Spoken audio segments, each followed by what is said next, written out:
at auction. So we've been trying to improve the house since 2015.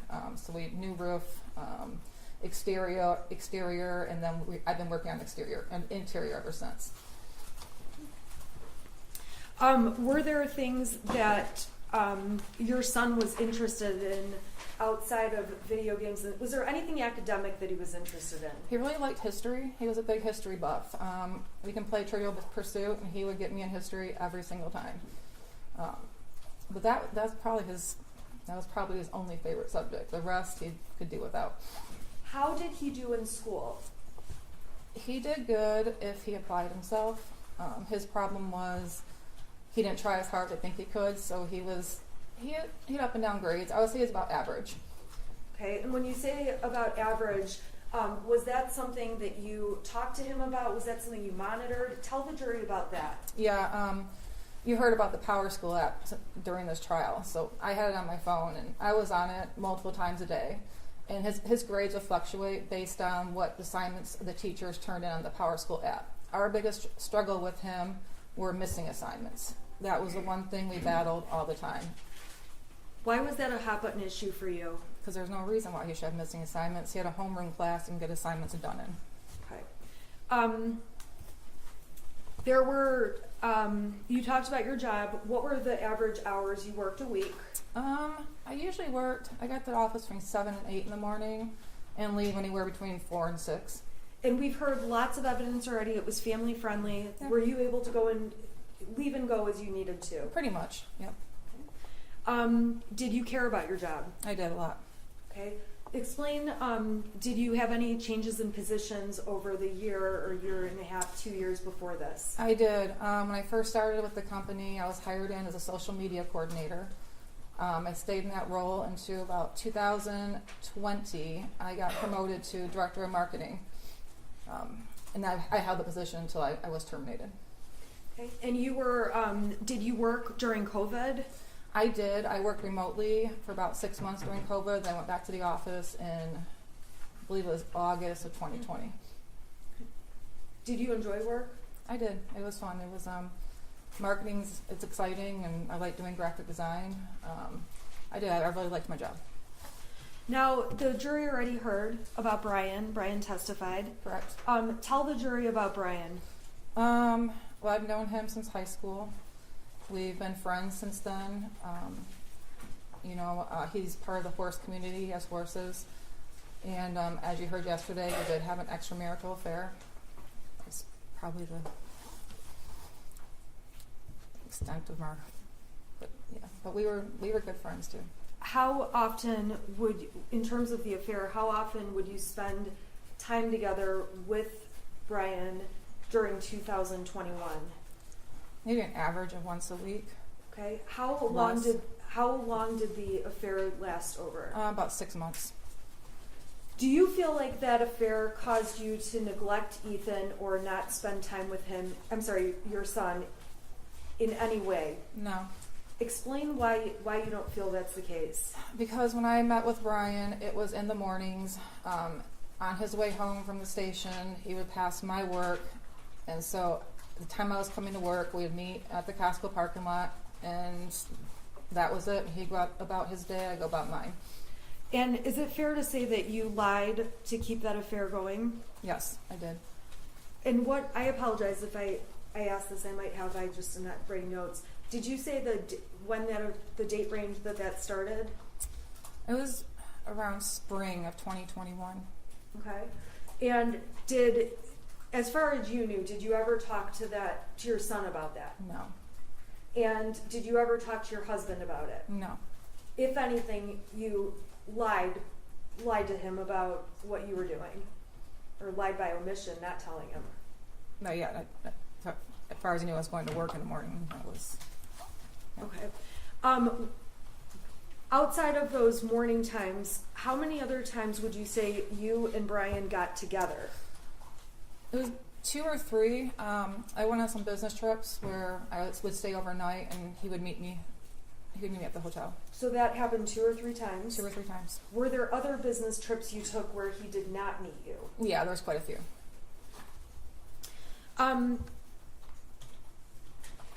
When Christy Gibson Marshall testified. Do you remember who she was? I do. Who was she? She was the assistant vice principal. And she commented she knew Ethan in elementary school, or she knew your son in elementary school, correct? Correct.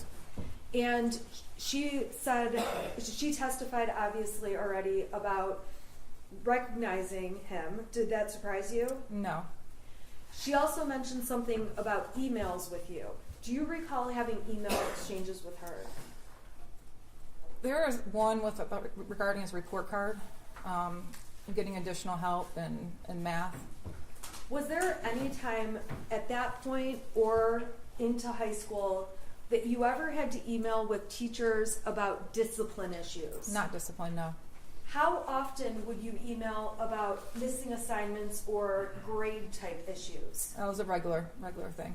Okay, and you said you monitored power schools every day. Approximately how many times a month would you say you went to the teachers, or was it weekly? I don't know. It would be, I wouldn't say it was on a regular basis, but when it happened, it was a series of messages. He'd be struggling in geometry, and so me and the teacher would message back and forth quite a bit, and then he'd start getting better and it was die off. So it was sporadic, but it was a lot when it happened. Now, we saw pictures of your house. Yes. How did you feel about seeing those pictures? Horrible. Okay, why is that?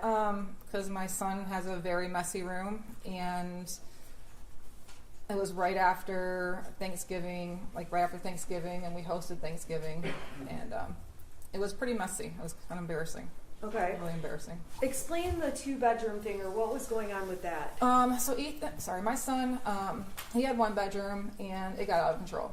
And every time I go to clean it, I just shut the door. I just didn't want to deal with it. So then I told him he could just use the guest bedroom until I could get his room deep cleaned.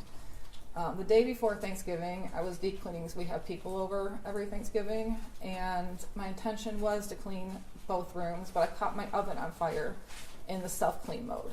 So instead, I had the fire department out and everything.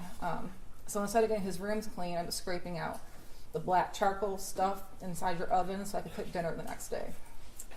But yeah, he was in a second bedroom because I didn't want to clean his room anymore. It was enough. Did you have any plans to do anything with all that stuff? Yeah, we're going through a lot of stuff because he outgrew a lot of the clothes and the shoes. There's a lot of toy-like things that he doesn't use anymore, so we were just going to pack it up and donate it. Okay, and when were you planning to do that? Between Thanksgiving and Christmas, before he got new stuff. Now, we saw a video. I guess I want to talk to you about, there's one friend in particular your son spent a lot of time with, correct? Correct. Okay, and we're not going to say his name, but let's just refer to him as the friend. Okay. Okay? Overall, was that your son's only friend? That was his only friend that came over. He did have friends that he talked to during school, but that was the only one that he spent time with outside of school. And how often would you say he came over? Oh, he used to walk home with them every day from school. The summertime, he'd go on camping trips with us. Sometimes he would spend more than a week with us. He called him my second son. Okay, he was the second son. Did you know he was going to be moving away at any point? Not that abruptly, no. Okay, so when he moved away, is it fair to say it was a surprise to you and your son? It was. What kinds of things would the boys do together at your house? Oh, they go down to the lake and go fishing. They would walk to Little Caesars or Frosty Boy. They go in the backyard, shoot the BBs. They go swimming in the pool. We took them bowling a lot. They played video games. Now, when you had him over at the house, or I guess was it more common for him to be at your house or for your son to be at his friend's house? My son has never been to his house. Okay, why is that? Because he had OCD, not my son, but his friend had OCD issues, and he didn't want other people in the house.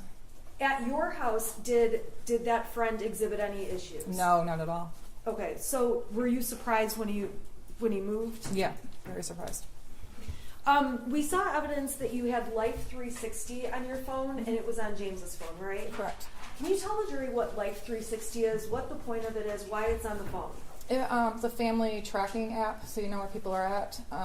My husband's mother-in-law got sick in the middle of April, and instead of me worrying about where he was while he was down in Florida with his mother and I was up here, we just installed the app on his phone, so I knew if he was at the hospital, if I knew he was at his dad's house. So just that way, I have to bother him. I'm always worried about him and places he goes. So it was just one thing that eased my mind a little bit.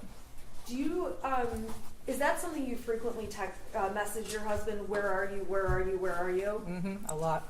Okay, so the jury's going to see the entire stack of exhibits. If they go through all of your messages, how often a week would you say you're on top of him about where he is? Daily. What about your son? Were you ever worried about where he was? I mean, not during the day. He was at school. If he didn't get home from school the time he was supposed to, I'd worry about him. Okay. And did you ever ask James about him in messages? Yeah. Okay. Yeah.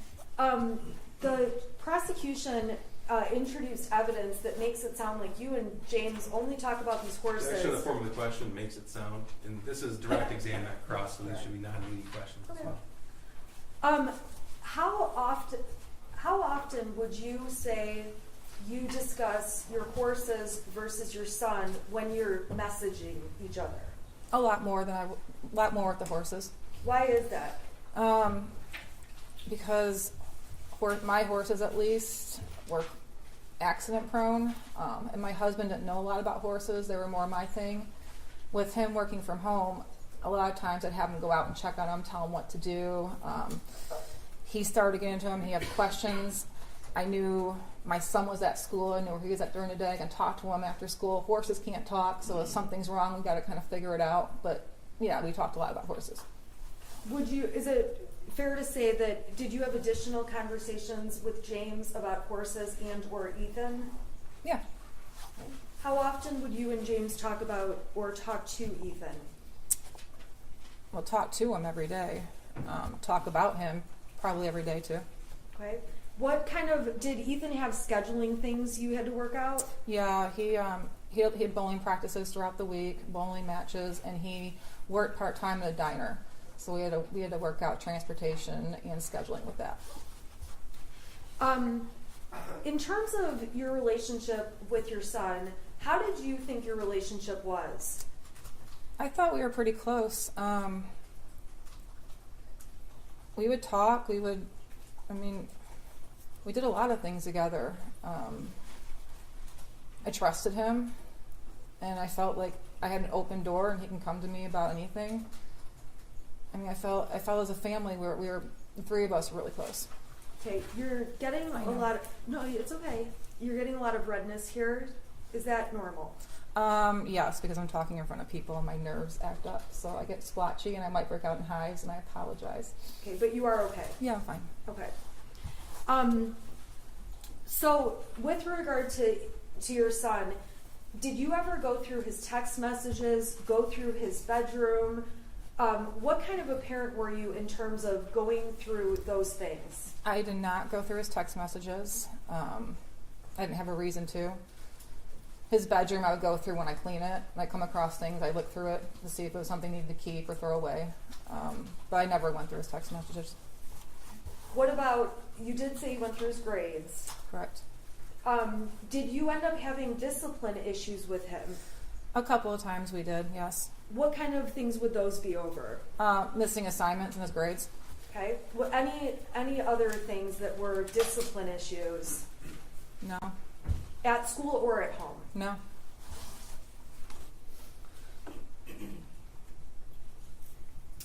Was there ever a time where you took away your son's phone? Yes. Okay. Do you recall when that was? I don't remember exactly. I just know he got really angry about it. But we took him away a couple of times. We've taken his video games away. Why did you do that? Missing assignments in his grades. Okay, so same stuff. Same stuff. Okay. We're going to talk about some of the text messages, and you would agree the prosecution admitted some text messages about one of those times when you took away his phone. Correct. Okay, so we'll get there, okay? I want to talk about mental health. Did you ever believe that your son needed mental health treatment, therapy, counseling, anything? No, I mean, there's a couple of times where Ethan had expressed anxiety over taking tests, anxiety about what he was going to do after high school, whether it was college, military. So he expressed those concerns to me, but not to a level where I felt he needed to go see a psychiatrist or a mental health professional right away. No. Did you ever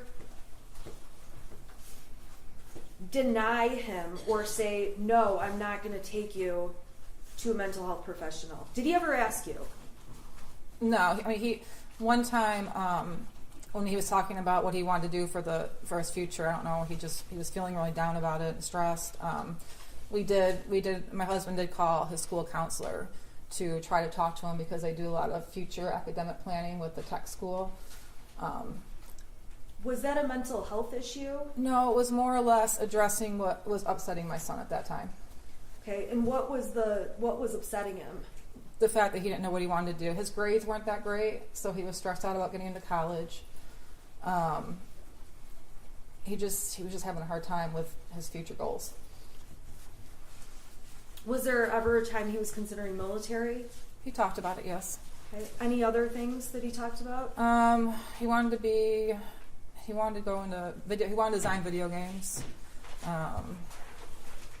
He wanted to own his own car shop, like not be the mechanic, but own the shop that mechanics worked at. But that was about it. Okay. Were there other kinds of health treatments you did get for him? Like, did you take him to the doctor? Yeah. How often or for what? When he got sick, if it was obviously, during COVID it was different because every little thing I freaked out about, so we'd take him to get a COVID test or take him to the doctors. But growing up, it would just be if he had a headache that persisted for longer than a week. But most things are nothing serious. Did he have insurance? Did you have insurance coverage on your son? My husband did. Okay, always, or were there times where you didn't? All the way up through October of 2021 when my husband lost his job. And I was going to add him on to my health insurance in November of 2021 at the end of the enrollment period. That was the only time that insurance lasts with him. Was that one of the outstanding things going on the day that all of this unfolded? It was. Despite, in addition to physically going to the doctor, did you have access to some kind of virtual plan? Yeah, through my company. It's called Allied Health Network. It's a virtual doctor's visit, and actually the prescriptions were free too. They didn't cost anything. So we use that. If he had strep throat, you can take a picture of the throat, send it to the doctor, and they can treat it from there. Were there times that you called that did virtual visits regarding your son? Yeah. And were there times, did you ever go to an urgent care or anything like that? Yep. For what kinds of things? Well, usually for sports physicals, but if he was younger and had a really high fever and his regular doctor couldn't get him in, we take him to urgent care. He's never had an injury or anything, so mainly just that. Was there ever a time that he had an issue with a mole on his back? Yeah, he had a mole in the middle of his back. And when I was putting sunscreen on him, I noticed it changed color. So I made an appointment for the doctor to take him in to take a look at that. Now that was when he was much younger, correct? He was about 7, I believe. You mentioned something about headaches for a week. You took him to the doctor. Was there a time where he had a headache issue? Yeah, he was getting really bad headaches that we couldn't figure out what it was. When was that? Started young, probably around 5 years old, and he kept complaining. The doctors didn't really see anything. We even got an X-ray of his head to see if there was any bumps. I'm just gonna check his irrelevance when he's 5 or 6 years old. I was asking. I didn't know when it was. I was just asking if she got a medical. But it's care. gone on through the years. Okay, and Okay, go ahead. So then we found out that he needed glasses. So Around 8 or 9, we got him glasses, and that didn't work. He got x-rays done for dental in middle school, found out he had a severe underbite, which was causing tension in the back of his neck. So we got him braces in 8th grade, and once he had his braces, that seemed to fix the headaches. Okay. Now, with the braces, was that an easy process? No, Why not? because he's horrible at brushing his teeth. He went used the water pick we got him. He wouldn't brush properly. He would constantly get cavities in his braces, so we ended up taking the wires out because one time he had 13 cavities under the braces. And we're trying. I'm sorry. Prior to him getting braces, did he ever have cavities? Yeah, he had a few. Okay, but did the braces? Was it more after the braces? Yeah, because he wasn't brushing properly around his braces, so he was getting them under, and we had to get the wires removed and take them to get those filled until we could get the wire put back on. Okay, so it was like an off and on procedure. Yeah. Okay. I want to go through some exhibits for you that the defense has proposed as exhibits B through XX, and I'm going to ask. I wanted to add one more on as YY. Judge, counsel's proposed a number of exhibits appear to be from Facebook, not from a subright extraction, but from Facebook. Some predate the incident by years. So as far as relevance, Judge, I don't mind any exhibits around the date of the offense or even the relevant time periods, spring of 2021. But prior to that, it doesn't appear to be relevant. Your Honor, they had the specific pictures I was using since October. The specific pictures, isolated, not all the pictures, but specific pictures I was using. They never filed a motion to exclude any of those. They don't have to, right? Okay, so we'll go exhibit by exhibit. I haven't seen any of the exhibits, so they obviously will be treated differently. Okay, Your Honor, would you like me to bring you the hard copy, and then if the exhibit's okay, we can put it on the screen? Yeah, if it's admitted, we'll put it on the screen. Okay, and I did them just. They have three copies of all these. Yes, sir. Okay. All right. Yeah, I haven't seen any of them, so. And I've actually had them redacted and then sent the redacted version to cut out the faces of any minors. Okay. Okay, so I'm going to bring the court what's been marked as B through. This is YY if it's admitted. B through YY. May I approach? Sure. Thank you. Okay.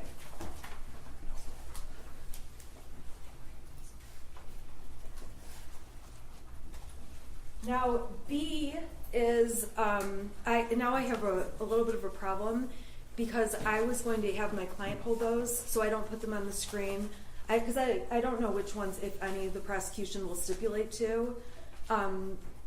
So I can give these to her. okay, so the first proposed exhibit is B. It's It's several pages. It shows thumbnails throughout the years so the jury can see the variety of things posted on. Because the prosecution introduced text messages. How many pages is B? I believe it's 14. They're just like thumbnails. I'm not going to go through each thumbnail either.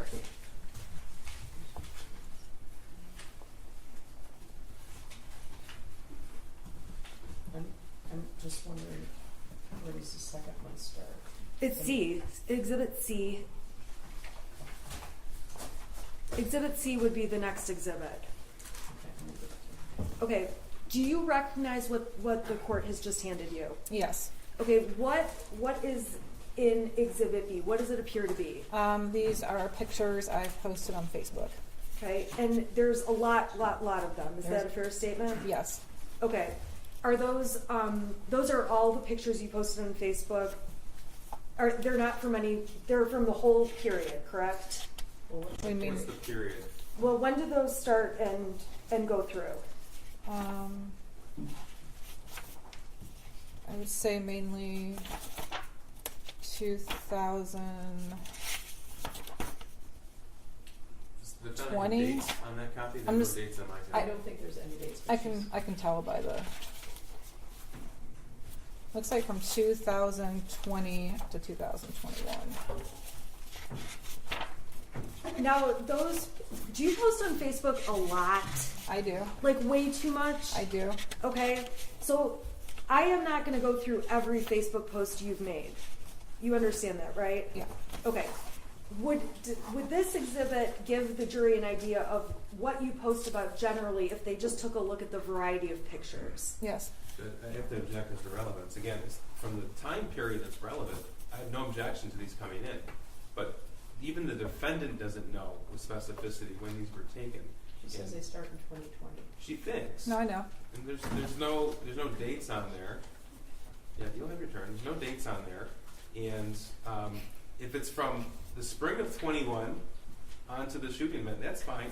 Your Honor, That's the the time we talked prosecution has about. made it sound like. Okay, well, you specifically asked that you guys not talk at the same time. Sorry, Yeah. I did. All right, so. So B appears to be a thumbnail version of pictures. The rest of the exhibits are pictures with dates next to them. Okay. And that might be the best way to go through which ones are from the right date and which ones aren't. Okay, well, date-wise, this happened November 30th, 2021, That's right. and things have been put into evidence with regard to the defendant and the shooter as early as April of 2021. March. Okay, so.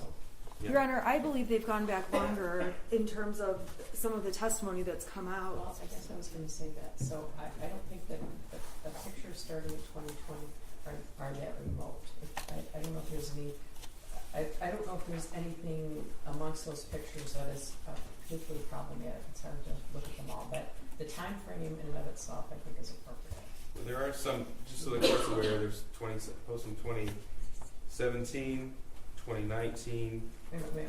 Those are in the following ones where I did picture by picture. So those will go through after this exhibit. This exhibit B.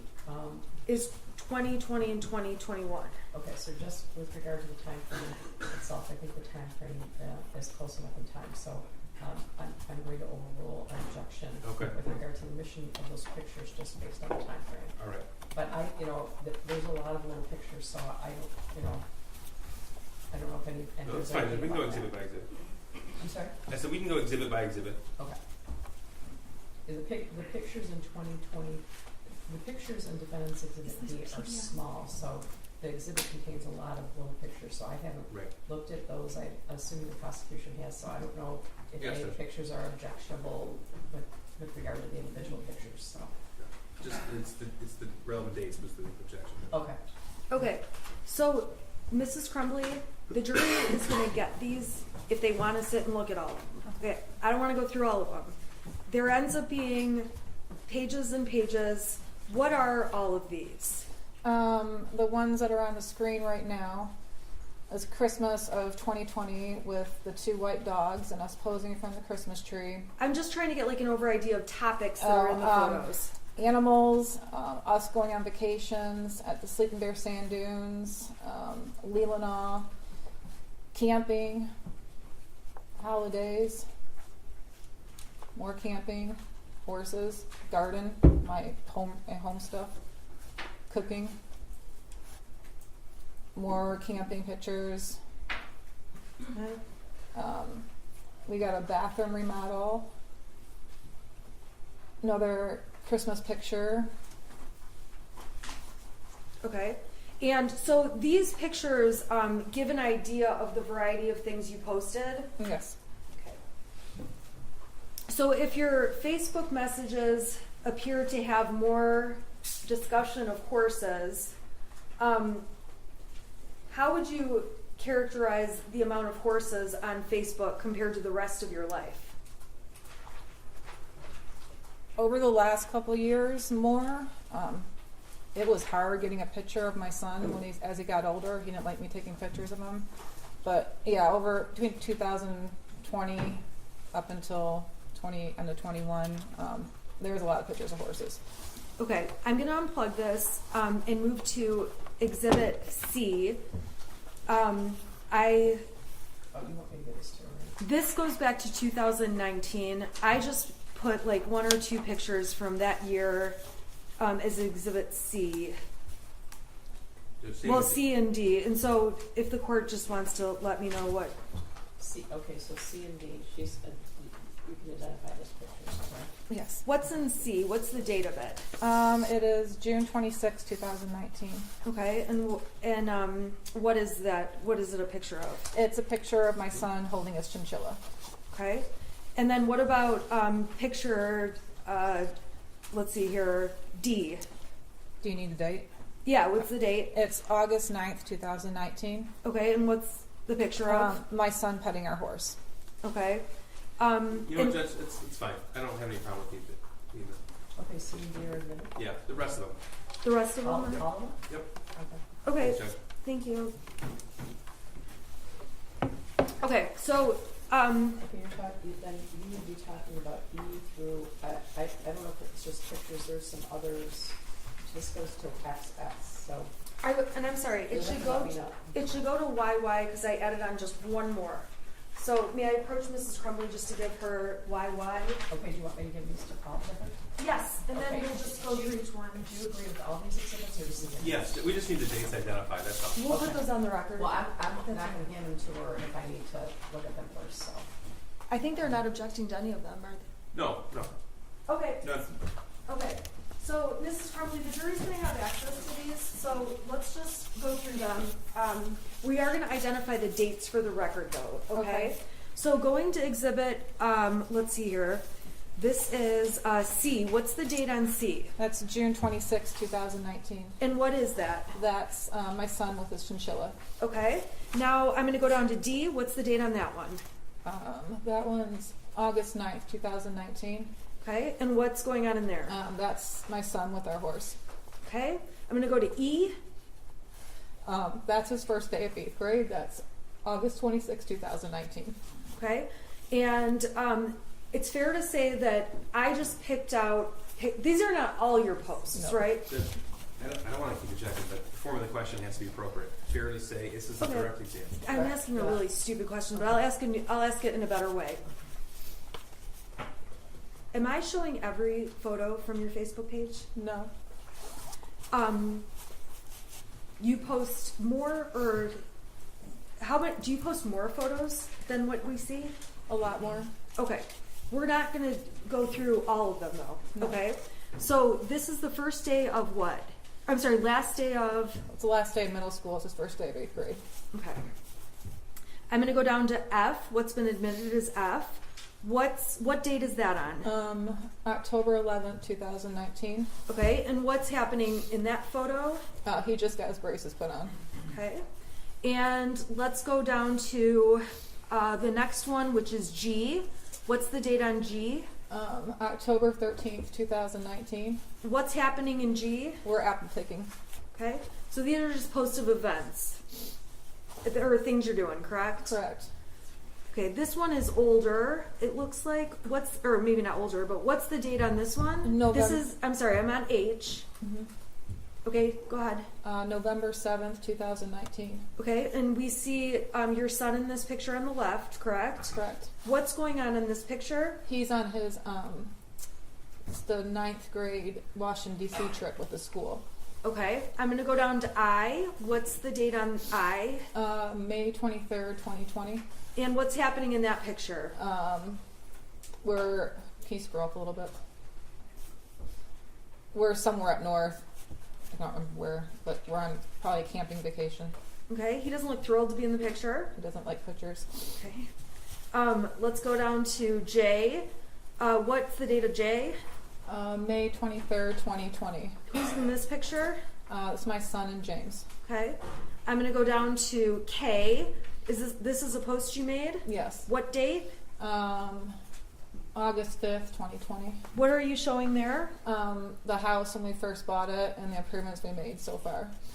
Okay. So this is like a comparison before and after. Yes. All right. L. What's the date on L? August 16th, 2020. Okay. And there's a large black box out. What's under the box without saying who it is? His friend. Okay. So where are you guys in this picture? Looks like we're up north. Okay. Then we're going to go to M, And we're on September 28th. I'm sorry, what's the date of this picture? September 28, 2020. Okay, what's this picture? That's a picture of my son and our horse. Okay. I'm going to N. What date is this? October 23rd, 2020. Okay, and what is this a picture of? Something Ethan drew. Sorry, my son drew. Okay, and why did you include this? Why did you post about that on Facebook? Because he's always a really good drawer. He just draws all the time, and we got a lot of artists, actually tattoo artists in our family. A lot of good drawers. So said it was in his genes. Okay, that's why you said art is in his Correct. the genes. Correct. Okay. All right, I'm going to O. What's the date on this one? October 30th, 2020. Okay, and what's going on here? We are carving pumpkins for Halloween. And there's a big black box. That's his friend. Okay. I am going down to P. What's the date on that one? November 21st, 2020. Okay, and who is around for this picture, even if you can't see them in the picture? It's me and my husband and my parents. We're down in Florida over Thanksgiving. And what is this that you're doing? We're playing Dark Tower. Okay. Did you guys play games with Ethan often? Yes. What games did you guys play? We played Trivia Pursuit. We played What the Meme. We played Yahtzee. We play card games. We played a lot of Uno. The one with all the dice, Farkle, I think it's called. Yeah, Farkle. I don't know. We played a lot of games. Okay, I'm gonna go down to Exhibit Q. What date's that? That's November 24th, 2020. Okay, and we see who's in the picture? My husband and my son. Okay, Exhibit S. What's the date? January 22nd, 2021. Okay, what's going on in R? My son and his friend are playing Jenga. Okay. S. Do you know the date on S? Can you scroll up? It's for some reason this one is different. Well, it looks like it says February 25th, 2021. And what's going on here? What's happening in February of 21? They're at a bowling match. Okay. Now let's go down to T. What's the date on T? February 26th, 2021. And what's happening here? My stepdaughter came up and visited from Florida, and that's my son with his arm around her. Okay. And with these photos, again, are there, on your real Facebook profile, are there more photos, or is it just what we're seeing? There's more. Okay. So what's the date on this exhibit U? May 15th, 2021. Okay, and what's the point of this post? There's a couple pictures. I was showing our backyard improvements that we've done since we bought the house. Okay. And then let's go to V. What's the date on V? May 16th, 2021. What are you showing here? Our garden. Okay. Now, this is W. What's the date on W? May 29th, 2021. Okay, and who's that? That's my son and Dexter, his kitten. Okay. Dexter is mentioned in one of the tapes. Is that correct? Yes. How is Dexter mentioned? When we were at the substation, I asked my son why, and he said, because I just did take care of Dexter for me. So when he said take care of Dexter, He's meaning his kitten. X, what's the date on X? May 29th, 2021. Okay, and what's going on this date? My son and Dexter just hanging out in his bed. Okay, we're gonna go to Y. What's the date on this one? I'm sorry, I'm just going too fast. May 31st, 2021. Okay, who's in this one? My son and his kitten. Okay. Z, what's the date on this one? June 13th, 2021. And where are you guys? We're at Cedar Point. Is this like a family trip? Yes. Did you guys do a lot of family trips? Yes. Okay. A lot of family trips during summer of 2021? Yeah. Okay. We're here in exhibit AA. What's that? Yikes, I bumped it. What's the date on this one? June 26th, 2021. What are you showing here? My garden. Okay. This is exhibit BB. What date? June 27th, 2021. Okay, and what are you doing there? In the pool. Did you guys go in the pool with your son often? Yeah, he'd join us. Okay. And then let's see here. We've got CC. Date. July 4th, 2021. What's going on here? My son and his friend are playing badminton against my parents. Okay. Is this at your house? Yes. DD. That's Date. July 11th, 2021. Okay. What is this? Me and my son and his friend we found a little spot off the Pollyant Trail, which runs through Oxford, and there was some weird big boy stuff going on, so we kind of walked around and checked it out. Okay. Let's see here. EE. It looks like there's 2 posts on this date.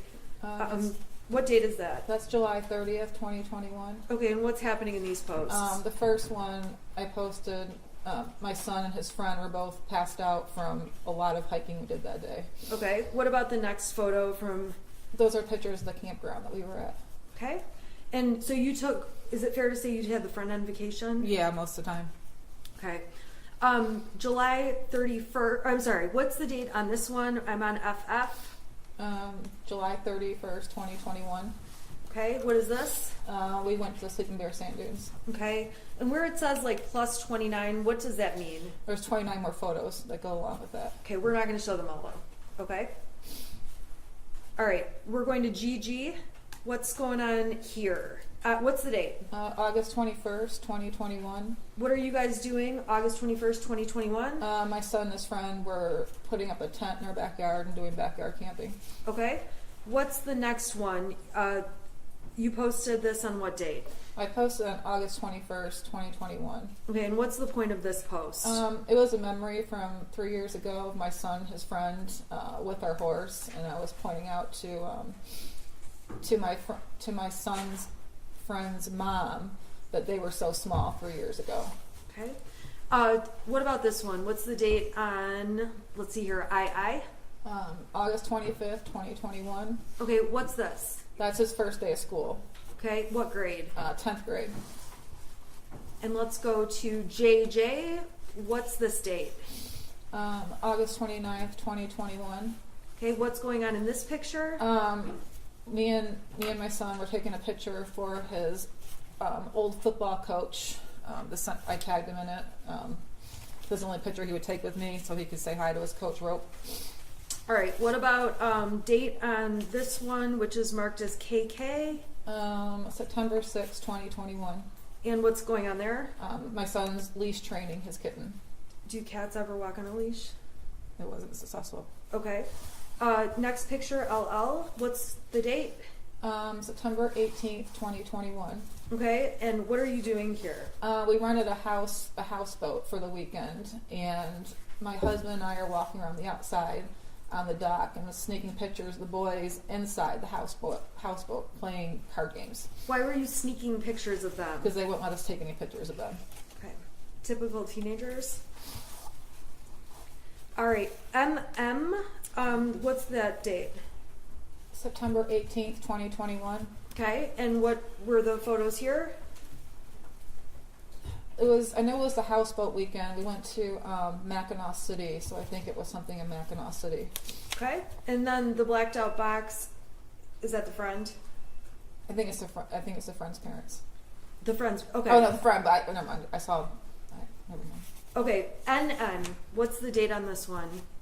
September 21st, 2021. Okay. And what's this? My son and Dexter sleeping. And now we are at September 20. I'm sorry. What's the date on this one? I'm on 00. September 26th, 2021. Okay. What does that show? We were breaking up our side steps of the deck and planting a flower bed in the front of the house. Okay. So we're in fall of 21. Is that fair? Yes. Okay. What's the date on this picture? I'm on PP. October 3rd, 2021. Okay. What's this picture? What are these pictures about? We decorated our house for the Halloween. Okay. And then let's go here to QQ. Date. October 9th, 2021. And what's shown in this picture? Our front porch that we redid. Okay. Called it a makeover. It was. All right, and then let's go here to RR. What date is that? October 15th, 2021. Okay, and what are you doing there? I was just showing what we've got so far with the paint job, remodeling the living room and dining room, basically. Okay. Next one is SS. What's the date on this one? October 25th, 2021. Okay, what is this? This was a text I sent to my son. Him and my husband were going somewhere, I don't remember, but I was just checking in. I said, you guys are okay? And my son made the comment, no, we're in the back of a white van headed to Alabama, because he's very sarcastic, and I found it funny, and I posted it. Okay. Was he sarcastic Yeah. more? I'm sorry. Sorry, go ahead. Explain the sarcasm. I mean, that's an example of it right there. Okay. Yeah, he was always sarcastic, always messing around with us. Okay. When you say messing around with you, we're gonna get to that when we talk about some other posts. Is that fair? Okay. Okay. So let's go down to this photograph. TT. What is this? What date? That's October 29th, 2021. Okay. And what are you doing? That's where we're on the virtual reality playing Beat Saber. Okay. And then this one, UU. Okay. What's the date on this one? November 26th or 25th, 2021. Okay. And what's going on here? Thanksgiving. Okay. Thanksgiving. Is this Thanksgiving Day? Yes. So this would have been Thursday. Correct. Okay. We're going to talk more about the next couple of days more slowly, but I'm going to go through the pictures first, okay? And then I'm going to take them off the screen so we can talk a little more. Is that all right? Yeah. Okay, so what is this post? What's the date on this one, VV? November 25th, 2021. And what is this picture? What are these pictures showing? Our family, my aunt and uncle, my cousin, her husband, and then me, James, and my son. And then Okay. it shows us playing dice. Okay. Or left, right, center. Is this on Thanksgiving? Yes. All right. And then on WW, what day is this on? That's November 26th, 2021. Okay, and what were you guys doing on this day, November 26th, 2021, which is a day we're going to talk about in more detail? We were cutting our Christmas tree down. Okay, and then ultimately we have XX. What date is this? November 27th, 2021. Okay, so this would have been Saturday. Yes. And what's going on in this picture? We got our Christmas decorations and everything out. Okay, then we have YY. What day is this from? November 26th, 2021. Okay, and what's happening in this picture? My son and my husband are laughing at me because I dragged them around the whole tree farm to pick the tree. So they were finally happy it was over. Okay, so that's YY, right? Right. Okay. I'm gonna close this for just a minute, and just make sure that exhibits B through YY were admitted. They're admitted, correct? Yes. Okay, and then the defense is only going to have one other exhibit, but we'll get to that one. Okay? Okay. So, Mrs. Crumbley, I want to go back and talk to you. We went through a lot of Facebook pages, obviously, or pictures. On Thanksgiving, who was at your house? It was my aunt and uncle, my cousin, and her husband. And what did you guys do, if anything, that night? Well, they were there probably to about 7 or 8 o'clock. So we played left, right, center, just the normal family stuff. Did anything seem off or strange with your son? No. Was he spending time with family members, or was he in his room? What was he doing? He was back and forth. He would come out and play games with us, or when it got to adult talk, he would go in his room and play his video games. Now, we definitely saw a lot of his friend in the photographs. Were there other times where he would not have his friend with him? Yeah, there were times. Okay. Was he happy? Was he okay without his friend? How was he? Yeah, I mean, most of the times it was just the three of us. It was usually out of state travel. Okay. Let's see here. Okay, so on the day after Thanksgiving, what did you do that day? I went shopping. I go shopping every year, day after Thanksgiving, Black Friday shopping. I wake up at 4 o'clock and I go shopping. Okay, so where did you go that day, if you remember? I usually go to Meijer, and then from there I'll head up to Marshall's and Lapeer, and then sometimes I will hit the not Home Depot, the other home improvement store, Menards. I would hit Menards. And on that date, when you went, it was the 26th, correct? Yes, correct.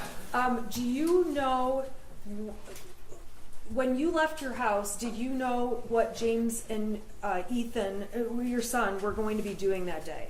No, they were sleeping when I left. Okay, when you got home, were they home or were they where were they? They weren't home.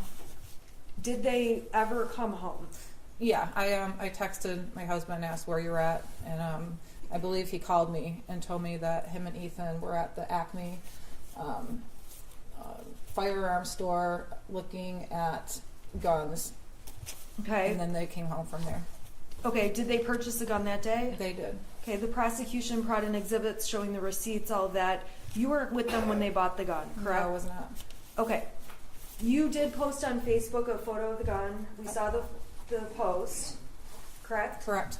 And in the post that's been admitted already, you described it as your son's Christmas gift. Can you explain who wanted the gun? What does it mean? They had rented a 9mm at the shooting range before, so they knew it was the type of gun, or the size gun, I guess what it is, that they wanted to get. And my son and my husband did a lot of texting back and forth. My son did a lot of research on it, and they're comparing different ones that they wanted to buy. That went on for a couple months.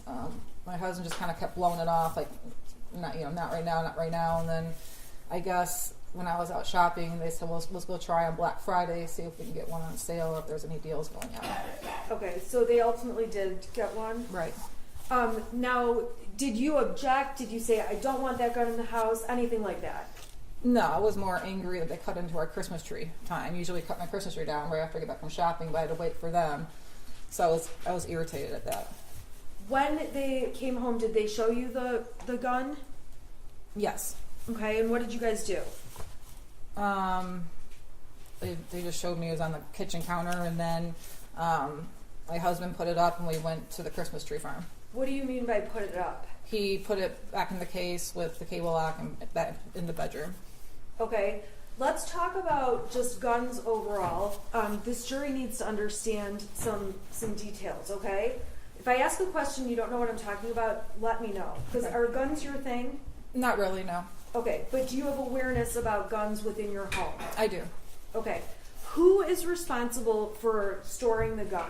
My husband is. Okay, explain why you say he's responsible for that role. I just didn't feel comfortable being in charge of that. It was more his thing, so I let him handle that.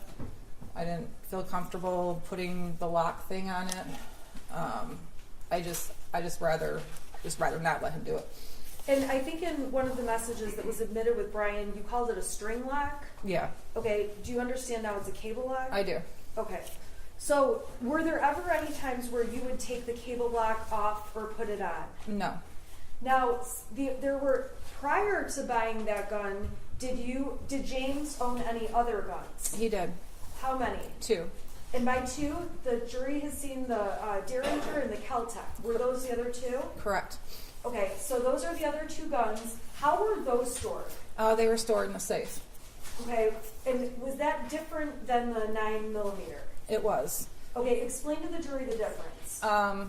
We had a gun safe, so when they bought the 2 other guns, they transported the 2 other guns into the gun safe, and then everything else. Well, I don't know. Everything went, like the cable lock and the other case went somewhere. The 9mm was in a case, but it was locked it was in the case locked with a cable lock. Okay, and how the cable lock that was on the 9mm, what did you have to use to get the cable lock opened? A key. Okay, did you have possession of the key? No. Okay, where was the key? I collected German beer steins, so it was in one of the beer steins. Where are those located? Throughout the house. We have them on top of there's a ledge over the refrigerator in our kitchen.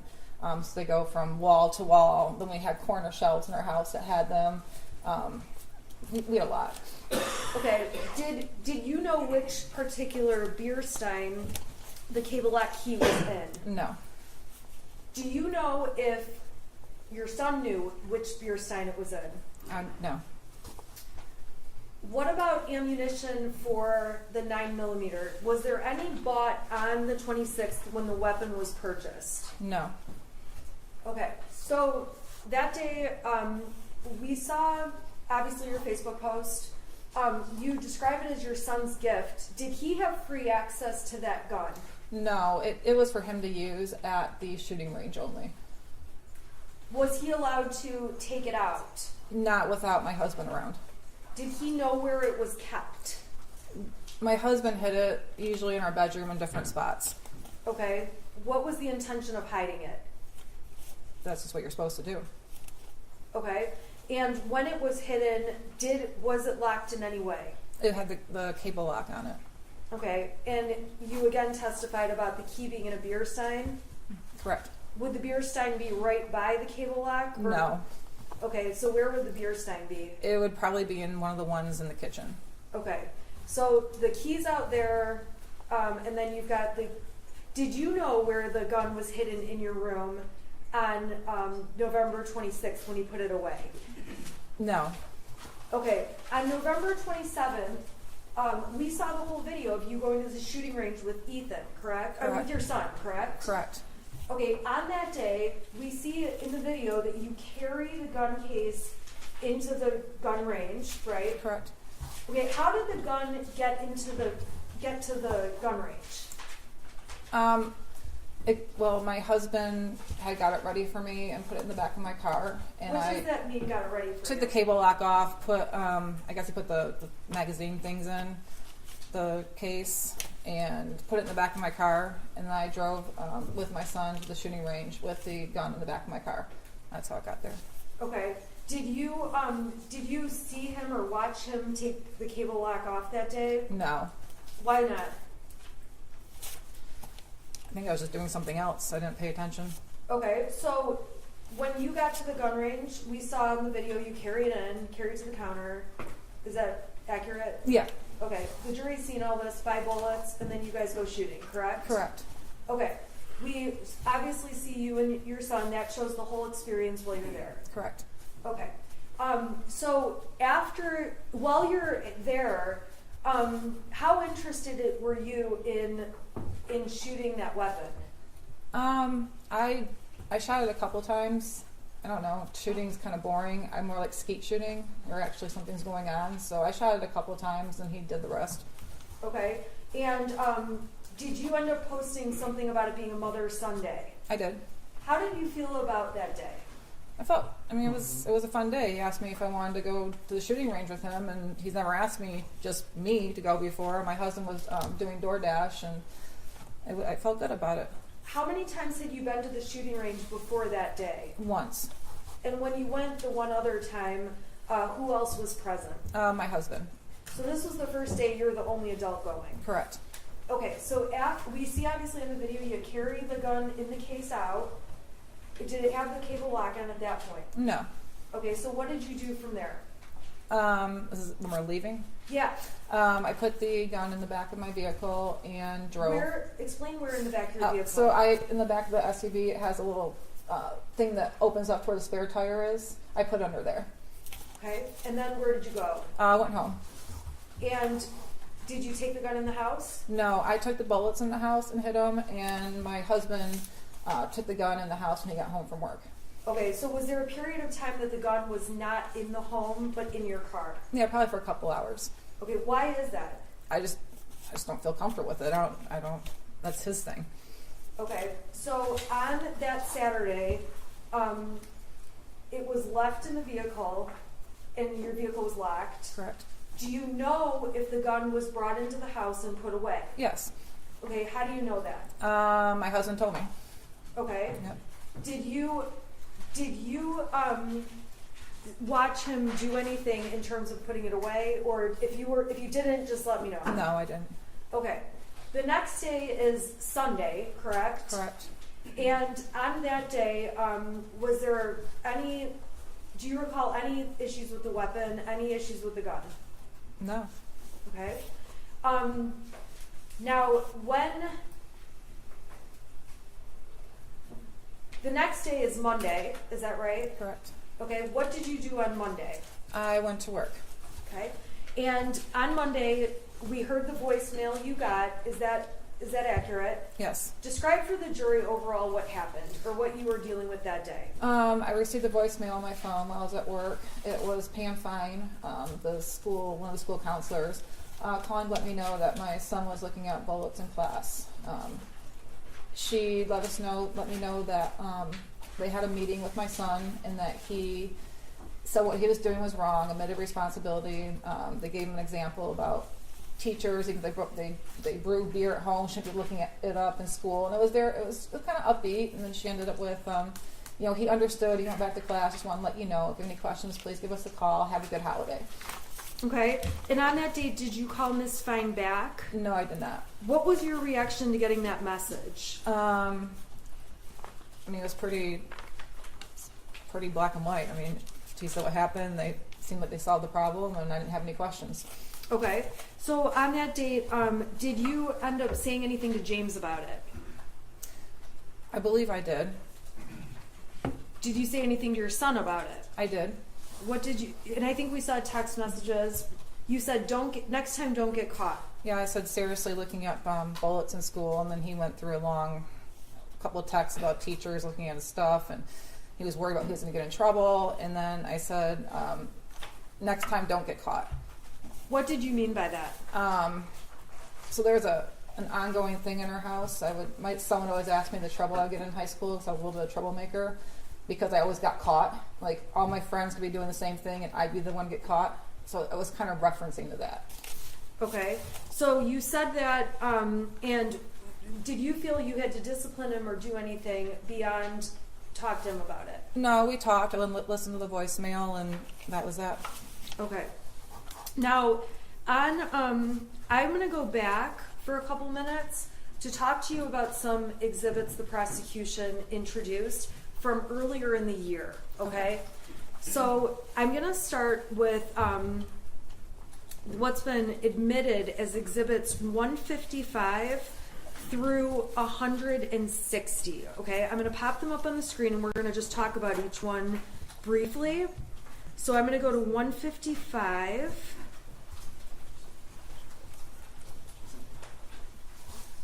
Okay, I'm going to plug my...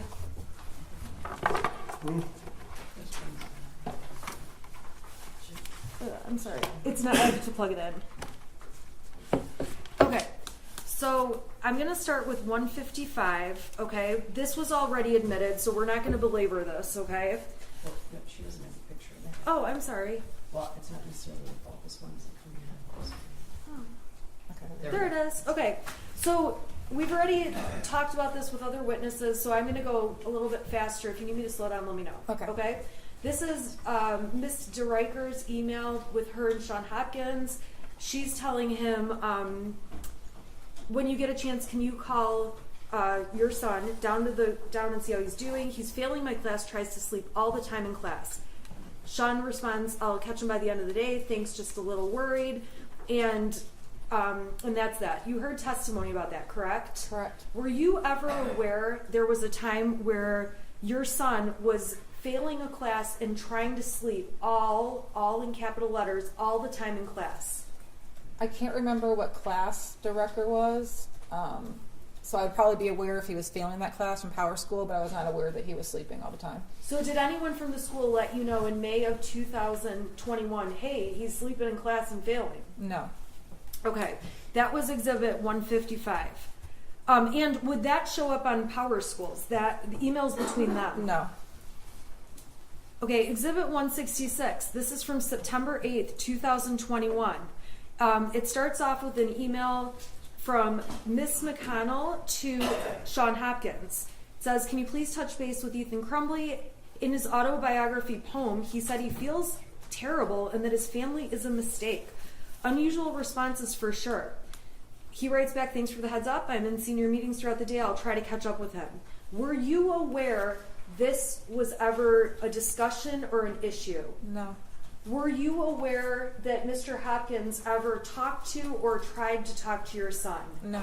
Did anyone ever call you to make you aware of any of this? No. If you heard this, how would you react, or what would your reaction be? I'd be definitely concerned why he feels like his family's a mistake and he feels terrible. So that would be a concern to me. Okay. So this is something you were unaware of. Correct. And in fact, when did you find out these emails existed? When we started getting discovery. Okay, so in this case. Correct. All right, so I want to go to 157. This is on November 10th of 2021.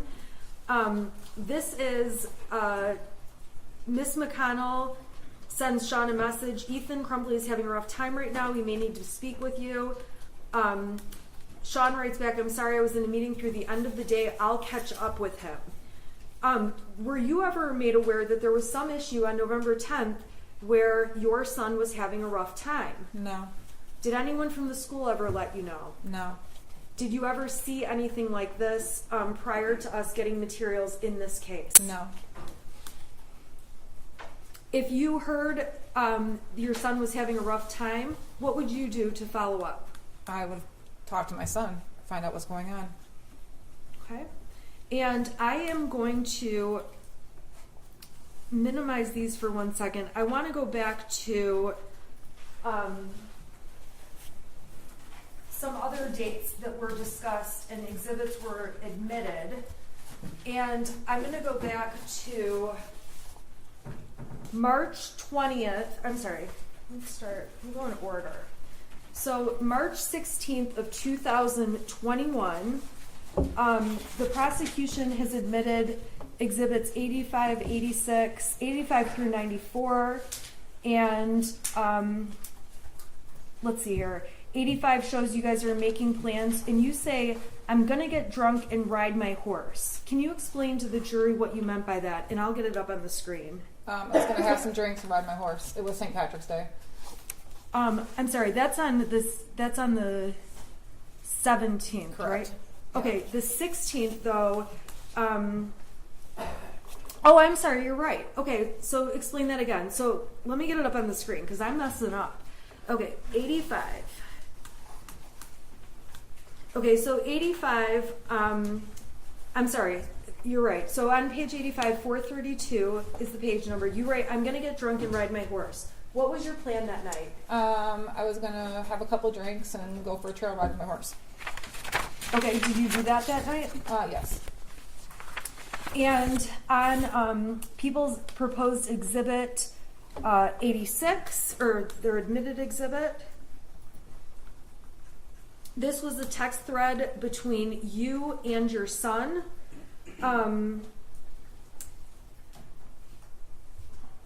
Let's see here. This is a text where the prosecution admitted to show that your son texted you, okay, the house is now haunted. What time was that text at? It says 6:03. Okay. I don't know if it says -4. I don't know what that means. Okay. And then the next text, some weird shit just happens and now I'm scared. Next one, I got some videos and a picture of the demon is throwing bowls. I'm not joking, it fucked up the kitchen. I'm just going to be an outsider for a while. Can you at least text back? Okay, do you recall this day on March 17th, 2021? It didn't stick out to me until this whole... No, I don't recall it exactly. I just remember it ever since we got discovery on this case. Okay, so on March 17th, there was a point when did you ever see these texts? I probably didn't. Not at that time. Do you recall seeing these texts at any point prior to this case? I'm sure I did, but they weren't. No, I don't. I mean, I'm sure I saw them, but they just didn't stick out to me until this case. Why didn't they stick out to you? Because it wasn't anything that was anything serious. It was Ethan just messing around. You gotta explain to the jury, how did Ethan mess around? So he's been convinced our house has been haunted since 2015. It was built in 1920. Around that time frame, him and his friend would go down to the basement and play a Ouija board. So they thought we had a house ghost. So it was around that time when he would mess with us that things were going on in the house. Silverware was flying across the room. Doors were slamming. He actually took a video of the door and showed me when I got home. And you can clearly see where he's standing back with his phone, looking at the door that's open. You can see him walk up the door, and you can kind of see him slam it, and him trying to say, "See, our house is haunted." So it was that kind of stuff that he did. Okay, and did that continue on into 2021 when you'd get messages like this? Only a couple of times, but I think he just got over it. Like it wasn't. He got bored with messing around with the ghost. So. Did you mess around with him? Yes. Okay, what did you do to him? When they were downstairs in the basement playing Ouija board one night, I went and flipped the circuit breaker off in the house, and he thought it was the ghost they conjured up on the Ouija board. Did James ever mess around with you or with Ethan? Yeah, a little bit. Give us an example of what he did. He said a lamp fell off a ledge in the basement, and so he named the ghost Victoria. So he was convinced there was another house ghost. So just kind of like an ongoing, like our house ghost, we called it. My son named it Boris Johnson. My husband named it Victoria. It was just a little phase. Was there ever a time where James pretended he got electrocuted? Yes. What did he do? We were remodeling our living room, and he was taking the old ceiling fan down and having to figure out what wires go where to the new ceiling fan. And as he was reaching up, he pretended to get electrocuted, and he fell on the ground and was shaking, and I ran up and I kicked him. I don't know why I kicked him, but I did. And then he stopped, and I realized he was joking, and my son had the phone recording the whole time. So this kind of stuff between you, your son, and your husband was like typical joking around kind of stuff. It was. Okay, so when you look back at these texts now and you see that there's a demon throwing bowls and things like that, now looking back, do you think, oh my gosh, he had mental issues? No. What do you think was going on? Just what I said, that it was just him messing around. He only did it when we weren't at home, and it was for a short period of time, and then I think he got bored. Okay. So on that date, the prosecution admitted all kinds of stuff to show you were with your horse, and James was with your horse, correct? Correct. And you guys were with your horse? Correct. How long would you have been out there? What was a typical trip to the barn? Usually about 3 hours. It takes about a half hour to get the horses tacked up and ready. We usually rode for about an hour, and then anywhere from a half hour to 45 minutes to cool them down. And with respect to the horses, did you and James go out there? Did you go every day? No.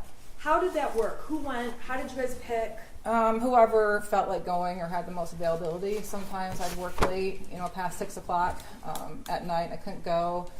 There's nights that my son had to go to bowling that had taken him. Whatever happened that day, we just say, I'm going, or you're going, or it just was a day-by-day thing. Okay, so I'm going to skip ahead. This has been admitted as Exhibit 84. This goes to March 8th and 9th. Okay, do you remember talking about those dates? I think so, yeah. Okay. Now, on those dates, the prosecution admitted Exhibit 84, which is up on the screen. These are texts between James and you, and it looks like you're saying you're going to have to skip the barn tonight. Do you recall that? Yes. Okay. And then you ask, is Ethan going to bowling? Correct. James says IDK. What does that mean? I don't know. All right. And you ask him about that. Okay, and I want you to describe, what are you doing in these text messages up on the screen here, these 4 in a row? Can you go back to the green one? Yeah. Okay. Here, I'm sorry. That's fine. I got it now. I was just texting him, asking him if he was home from school yet. Okay. and if he had his phone on him. So you're texting. I think looking at this, we must have gotten into an argument about his grades and took his phone away the night before, which is why I was asking if he had his phone on him. Is it common for you to text repeatedly about someone? Are you home? Where Yeah. are you? Yes. Okay, so in your messages, is it fair to say we're going to see that a lot from you? Yes. Okay. Your husband wrote back, he does not get home till 3:16. Did you know what time Ethan got home every day? I knew it was after 3, like shortly after. I wasn't sure to the minute. Okay, well then you wrote, I told you to pick him up because he's upset and I don't want him to do anything stupid, God damn it. What did you mean by that? I don't know. Just if he walked home, I was worried if he was upset, he would just walk to Little Caesars or Frosty Boy and not let us know, and then I'd worry, or he'd take the route through. There's some kind of woodsy area to get to the trail to our house, and there's some homeless people that live back in there. It was just more or less. I was just worried about him just not wanting to come home because we got an argument the night before. So when you say I don't want him to do anything stupid, were you worried he'd hurt himself or anything like that? No. And James responds, dude, chill, he is fine, and I am trying to fucking work. Your next question, does he have his phone? Is that right? Correct. Okay. And then he says he won't answer while he's walking. The exhibit speaks for itself. And then you start up with, I'm seriously freaking out. Is he home yet? And then it looks like a blank message. Yeah. Why are you freaking out so much? Because he didn't tell me he was home. So, and I think he must have, I don't know, did something with work. I couldn't get a hold of him. So it was like, why can't I get a hold of you? Why can't I get a hold of anybody? Okay. Did this concern you ultimately that something happened that day, or did this get resolved? I think he just got home and that was it. Okay. Now, the next day, which would have been the 9th, you and James, we can agree, went to the barn together that day, correct? Correct. The prosecution provided a picture, GPS exhibits, phone data exhibits, correct? Correct. All right. On that day, we agree you guys are at the barn together. Correct. Okay. I'm going to go to the prosecutor's exhibit 82 that was admitted. Okay.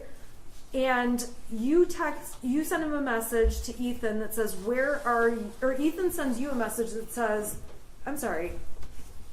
You send a message to Ethan saying, where are you? At 3:17 and 32 seconds, UTC -5, correct? Correct. All right. So then Ethan sends you all these texts. Can you get home now? I think that someone's in the house. Someone walked into the bathroom and flushed the toilet, left the light on. I thought it was you, but I came out, no one was home. There is no one in the house, though. Dude, my door just slammed. Maybe it's just my paranoia. But when are you going to get home? Okay, what was going on that day?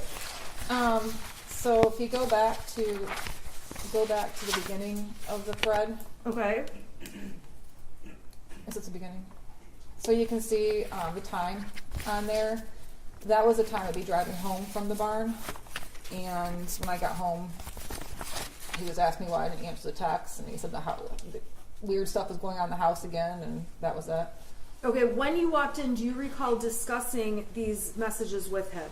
It was mainly, I've been trying to text you, why don't you answer? And I told He him, said that, or you said that? he said that. Okay. And I told him I was driving home, I wasn't looking at my phone. So why weren't you looking at your phone, or what's going on with did you have a signal? Do you not have a signal? What's happening? I could have had a signal, I don't know. I probably just had my phone in the front seat of the passenger side and didn't look at it. Okay.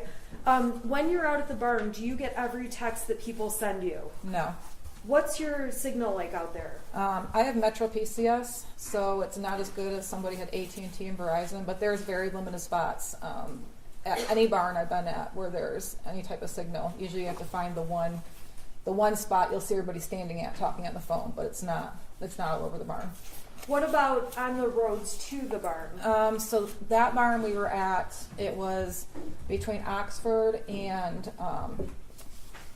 Groveland area. So all those roads, once I passed the market, there's no signal until I got to a fire station. Then I have a signal, and then once I pass the fire station, I wouldn't have a signal. Then I hit a grocery store, I'd have a signal.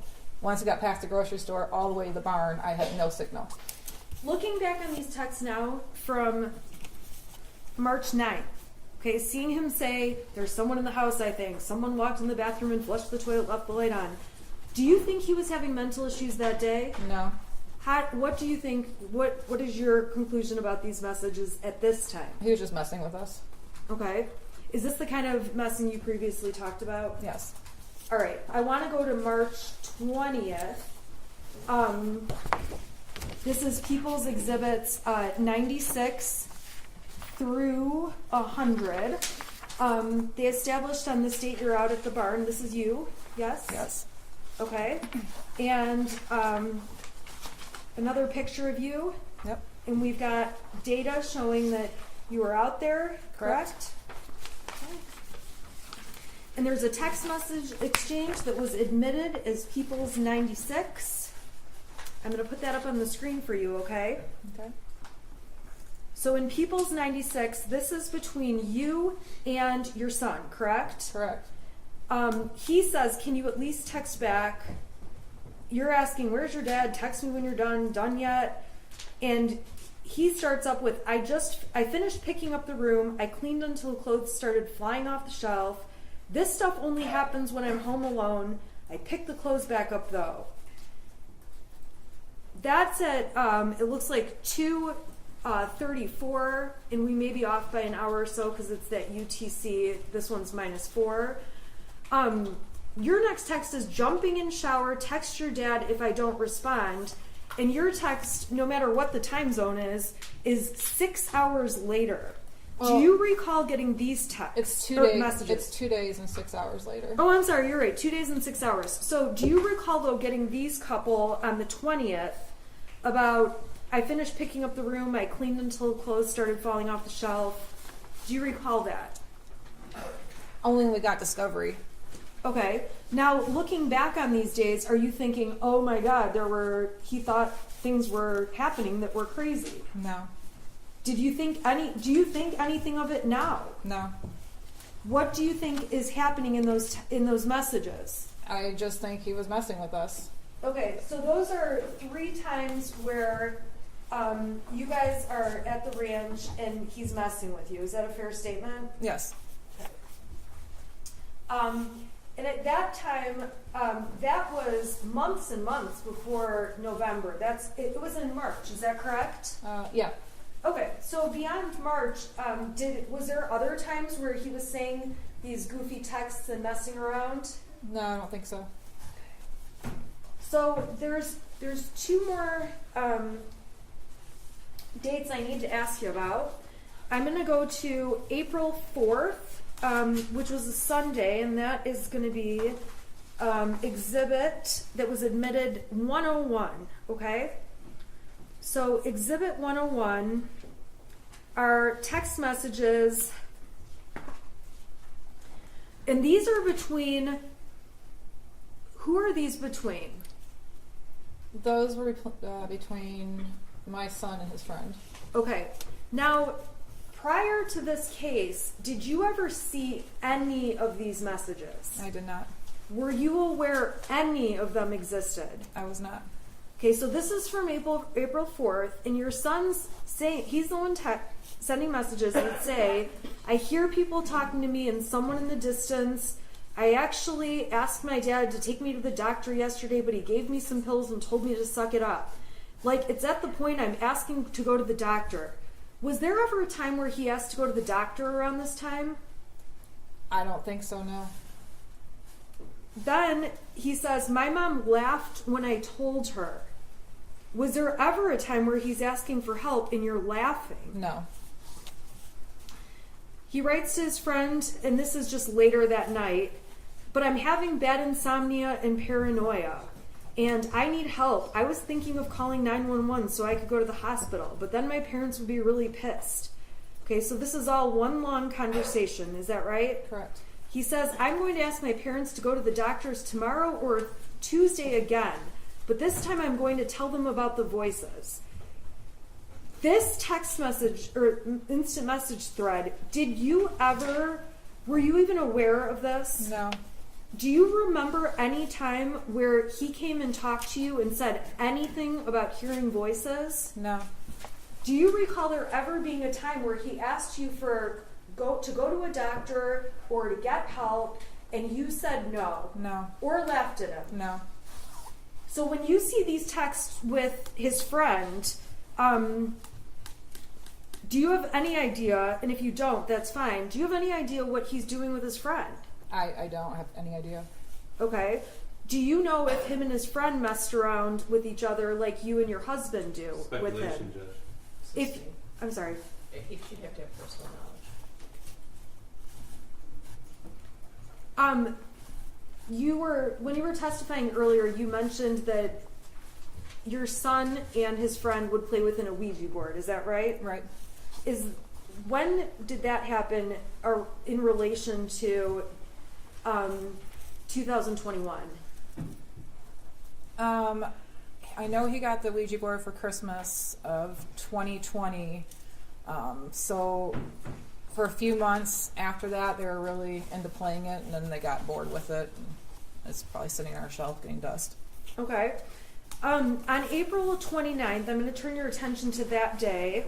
Do you recall texting his friend's mother? And I'm going to put up Exhibit 104 on the screen. Okay, do these texts look familiar to you? They do. Okay, who are these between? These are between me and his friend's mom. Okay, and you start off with my son is in bowling tonight. I just want to let you know, not sure if he needs a partner. Why are you texting that? I don't know why he wasn't bowling tonight, off the top of my head, but they had partners on certain nights of the week, and so him and his friend were always partners, so I was letting her know that he wasn't going to be there. Okay, and this is on one date, April 29th. Did you talk to her on other dates, or is this like the only time you talked to her? We've talked back and forth quite a bit. Okay. Now, on this date, you say he's been acting kind of depressed. I don't know what's going on. I'm not sure if there's something bothering him at school, but he doesn't really feel good. I can't get anything out of him.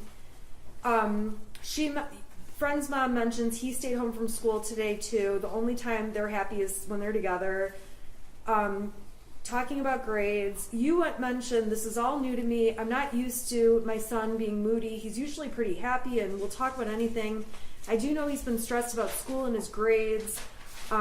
We called the school, but she wasn't in social. Do it tomorrow. I think his grades have a lot to do with it. I just got to a point where he's got so far behind and we were out of town. He's having difficulties making it up. Where were you guys out of town? In Florida, my mother-in-law had passed away, so we were gone for a couple of weeks in the middle of April, taking care of funeral arrangements and everything. And at this time, when you describe your son as being moody or depressed, did you think it was anything that warranted getting medical attention? No, he was just being quieter. He's a quiet kid. He was just being quieter than normal. And I'd ask him if everything okay. He'd say fine, but I could just tell he was a little sad. And I thought maybe I didn't see his friend in a couple of weeks. I don't know if maybe they got into a fight and they weren't talking. So I was asking her if there was anything going on with his friend, which might have caused my son to be quieter than normal. But I think he was just really stressed out because those 2 weeks that we were in Florida, he got pretty far behind on his grades. Okay, so then it goes on and you end up saying, yeah, me too, I'm glad they're getting along, and it wasn't an issue with those two as to why he was being depressed. The online school is horrible. I've given up too. I told him just to do his best, don't worry about it, next year's a new year. And then maybe if his friend is feeling better, he wants to come over to work, and then you're talking about shooting up a gun range in the backyard, correct? Yeah, targets. Okay, so did this issue of him feeling depressed or acting moody, this one period of time, did that go on or did that discontinue? It discontinued. I mean, it was a little phase, and he seemed to be fine. Him and his friends started coming over more. I think it was more or less his friend wasn't coming over as much, and he just seemed quieter than normal. And you guys were out of town. You had just been out of town, for right? Yeah, and he just lost his grandmother, so that was sad too. Okay. All right, and then there was one other conversation that you had with his friend's mother that the prosecution introduced as Exhibit 105. I'm going to put that up, okay? So this is actually from let's see here. Starts off on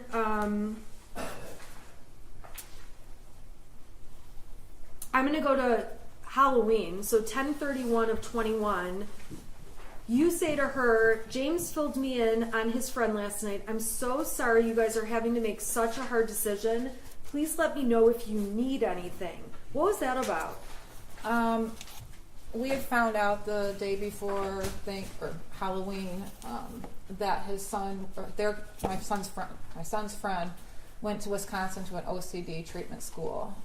We didn't know. We had Halloween plans, and we were texting with his friend's parents about his friend still coming over to carve pumpkins on Halloween because they do that every year, and then they go out and trick or treat. And we didn't hear from him, and all of a sudden we got my husband found out through his friend's dad that they drove to Wisconsin, and he's at an OCD treatment center for at least 90 days. So it hit us really hard because we didn't really expect it coming. He didn't expect it coming. It was hard. Did you do anything different as a parent when his friend was taken away, essentially, to the hospital or the other school? I don't understand. Did you do anything different as a parent in terms of spending time with your son? I mean, we did as much as we could. Okay, tell us about that. Tell us about that month. I think we did more family game nights than normal. He was working a lot. I would check in with him, make sure he's doing okay. That's when I started asking him, do you have friends at school that you can hang out with? And if so, you're more than welcome to invite him over. Okay. I was more on point of the fact that he was sad. Okay. And even though he was sad, did you feel like there was anything where he needed help or needed mental health treatment? No. Was his loss of his friend being in his life anything that made you think he needed counseling or a therapist? Not to that extent, no. I'm going to unplug this so that we can go back to go to questions that don't involve exhibits, okay?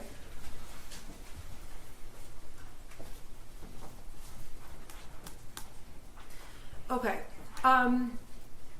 So we were talking earlier about the mother-son gun range day, right? Correct. You've already told the jury how the gun was put in the car and taken out. Okay. Now, did you ever tell Brian Maloche about the mother-son day at the range? I'm sure I mentioned it, yeah.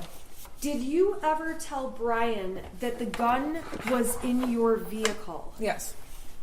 Okay, when did you tell Brian that the gun was in your vehicle? On the day I went to the shooting range. Did you tell Brian you put the gun in your car the day the shooting happened? No.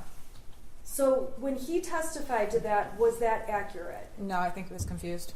Okay. Did you specifically tell him about the gun being put in your car that other time?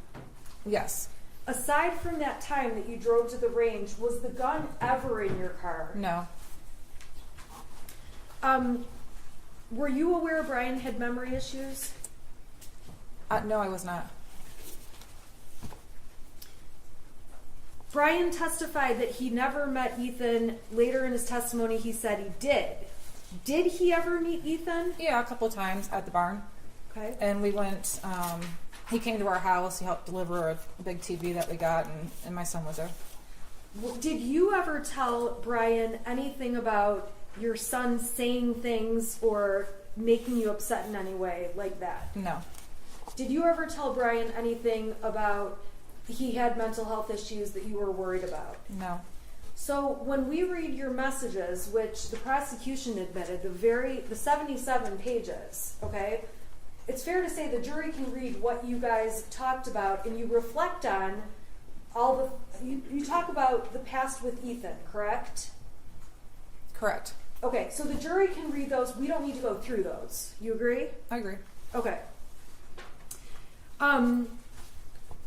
So we got to Monday. Monday is 2 days after you guys go for the Mother's Sunday at the shooting range. Monday, Miss Fine leaves you the voicemail. We talked about that already. Talked about you talking to your son about it, right? Okay, I want to go to Tuesday, the 30th. Okay? Okay, Do you remember Tuesday the 30th? I do. And that day, we saw an exhibit of you going into work. That happened? Yes. And we heard lots of testimony already about you getting a call from Sean Hopkins. Correct. He left me a voicemail and I called him back. Okay? When you called back, Mr. Hopkins testified that he sent you something. What did he send you? He sent me a copy of a math worksheet that had the scribbled out drawings on it. Okay, and I want to ask you, the night before that scribbles out drawing thing came to you, did you have any interactions with your son? Yes, we did. What were those about? I saw in Power School that he had an E in geometry, so we got in an argument again about his grades. We took his phone away and told him that he couldn't go to the shooting range until his grades were brought back up. Okay, so you guys had this argument the night before. We saw lots of messages where you thought everything was fine that Tuesday morning. Is that how you felt? Yeah. Okay. So when you got that math paper texted to you, do you recall saying anything to Ethan on the phone, on speaker? Yeah, I asked him why he did that. Okay. What were you thinking at that point? I was actually kind of angry because I thought he did that in like defiance of us yelling him about missing assignments, and here he is drawing pictures on an empty assignment page in geometry. So you felt like it was specifically him sending you a message about the night before? Yeah. Is it fair to say you took it personally? Yeah, I did. Okay, so what did you do? I had asked Mr. Hopkins if he had the original, and then he sent it to my email, which then I opened up and looked at it, and was like, okay. What did you think when you saw that? I was a little concerned. I was pretty concerned. He had asked for a parent to come to the school to meet with them, and at this time I tried calling my husband to see if he could go because he was out in the area working, and I couldn't get a hold of him, so I decided to go to the school. On the way to the school, he finally called me back, and he met me at the school, so we went together. Okay, and when you went into the school, what did you think was happening? I thought he was going to get in trouble for what he drew on his assignment. I thought I was going to get suspended. I was expecting a disciplinary meeting. Okay, how did you feel about what you saw on that paper? I felt concerned after seeing that. Okay, and so we saw that you sent pictures of the math papers to Kira, to Andy, to Brian. It's fair to say you sent them around to people. I did. Okay, and to all those people, we've already seen all the exhibits. You expressed that concern. Correct. Okay, so what happens when you get to the school with you and James arrived separately? I think the detective testified that he was wrong at first, thinking you went together, but you guys were separate. Got there at the same time. Correct. Went in. What was it like walking into the meeting with Mr. Hopkins and Mr. Ejak? Who was there? So when we first got there, Mr. Hopkins met us out in front of where the administration is and walked us back to his counseling office. When we walked in, it was just him, and then my son was sitting in a chair in front of his desk working on something on his laptop. So when he walked in, he kind of showed us where to sit, and then we shook hands, he introduced himself, and started the meeting. Did you try to hug Ethan or do anything like that? I didn't. Okay. And when, how did that meeting go? It was pretty nonchalant. It was pretty brief. He started to tell. He basically filled me in on what my son and him were talking about for the last hour and a half. He said that my son told him that he was feeling sad over the death of a dog that we had. My mother-in-law, the loss of his friend. So we talked a little bit about that. We confirmed it. We just said we agreed it was hard on him. He told us that he didn't feel my son was a risk, and actually gave him the option if he wanted to stay at school or go home. My son wanted to stay at school, so we all discussed that. Did you feel like you were taking the position of, I am leaving him at school whether he can be here or not? No, absolutely not. Okay. Were you surprised or were you not surprised? Did you have any feelings about whether or not he could stay at school? I didn't really. I thought the advice that they were giving us was a good advice. We talked about him being sad, and then he said being around peers usually helps. So we all agreed to that. My son gets very stressed out when he does virtual school, so we agreed that it might stress him out more to do his school remotely the rest of the day. But there was never a time where I would refuse to take him home. I could easily, if he wanted to go, take him with me. I had no issues with that. Okay, so ultimately, did you take a paper from the school? The counseling papers, yeah. Okay. There is a stack, like maybe 10 sheets with multiple counselors listed on them. Okay. And were you planning to do anything with that sheet? Yeah, actually, we were going to start. I gave it to my husband out in the parking lot, and I told him I had phone calls at work the rest of the day, so I told him to start making calls once he got done doing his DoorDash. Okay. Now, the prosecution introduced and admitted an exhibit, which was a search off of Yahoo about clinical depression treatments. Do you recall ever Googling, but do you recall ever searching that topic? I don't, and I don't usually use Yahoo as a search engine. I always use Google, so I don't know. I don't recall it, no. Okay. Do you recall how or if you ever saw anything on Yahoo about clinical depression? I don't remember specifically seeing anything. I might have looked at something when my husband was going through a really hard time after his mother passed away. He was he was drinking a little bit more than usual, and you just tell that he wasn't right. So I might have looked at something at that time, seeing if he was depressed, but not. I don't know where Yahoo came from. You don't know how the Yahoo came to No. be? Okay. When you're on Facebook and Instagram and all those things, do you ever hit the clickbait stuff? Sometimes on accident. Sometimes I do on purpose. Okay, so that search on Yahoo, you don't remember ever putting that in the search bar? No. Okay. But you are saying it's possible you looked at it. Is that? It's possible. Okay. All right. So let's go back. So you're at the meeting. How did the meeting end? So we all decided that my son was going to go back to his class. So we wrote him a pass to go back to class.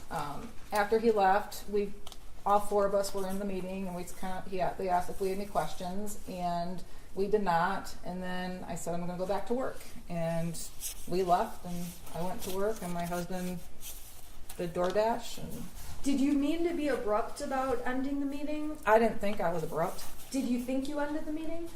I think it just automatically ended when they asked if we had any questions, and I said no. Okay. So when there was testimony about that, I'm sorry, strike that. Let me ask Ms. Smith, I don't want to interrupt you. I'm looking for a natural break. We could do it now. Well, do you need a break? Yeah, Yeah, that's fine. contract. I just want to be considerate of. No, we can go anytime. That's fine. Okay, I don't want to interrupt you. You're fine. That's fine. So, can you take a break until about 5 after 3? Second? All right, for the jury.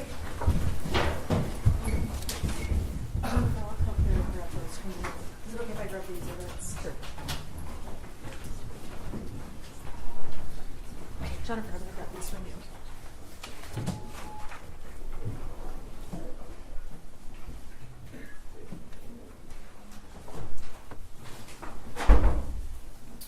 Not to be seated. I don't usually like to interrupt people's direct, but I know you have quite a bit more, and they've been at since 12:30. So we're going to take about 10-minute break to 5 after 3. Okay. Judge, based upon the testimony, I need to pull some exhibits, so it'll be longer than 10 minutes. I'd like to get ready to cross after direct. So, we'll do that right now, but it'll be longer than 10 minutes. Okay. If that's okay, we're going to need some time, I think. Yes. Okay. Okay, well, you have quite a bit of direct left, I think. I You have, quite a bit for your son. I I have- think. I don't know how to do I've that. gotten through 3/4 of it, so Okay. I'd say I have a quarter of it left. Okay. And a lot of it is probably going to go pretty fast because the exhibits speak for themselves, and they've already admitted videos of all of it. So, Okay. All right, so you can take her down, and can you guys let me know then? I don't like to let them sit very long. If you let me know, Certainly. when you're not talking about half an hour, and a right? Not an hour, no, but There's, we're trying to avoid standing up and saying we need a time and having to take another break, but No, I get it. we'll go as fast as we can. There's a lot of things she testified about. I think that Mr. Keese wants to. right. Well, I just Your wanted Honor, to- I moved fast with their exhibits. Oh, I it's kept good, going. it's I good. didn't take breaks in It's between. Good. It's good. I'm more concerned about the jury sitting than anything. Sure. Okay. Yeah. Sure, thank you. All right.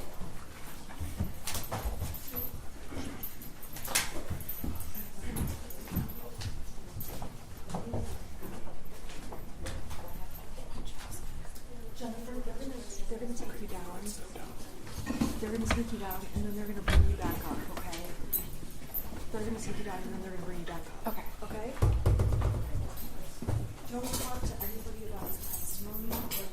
I don't want you to talk to anybody.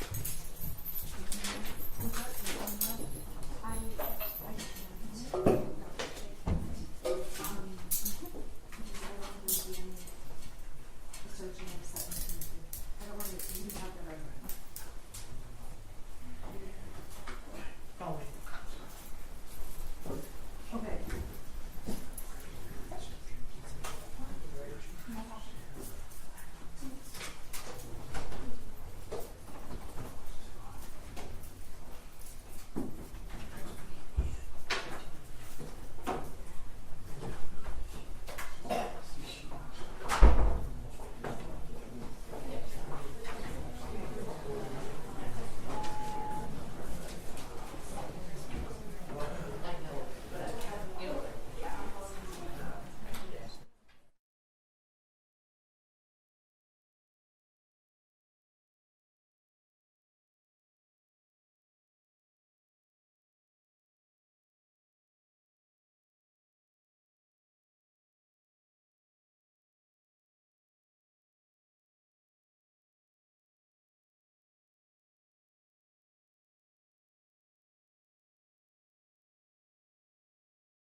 We were talking about the meeting at the school, and I think the jury's heard a lot about that meeting. Okay, so I'm going to fast forward.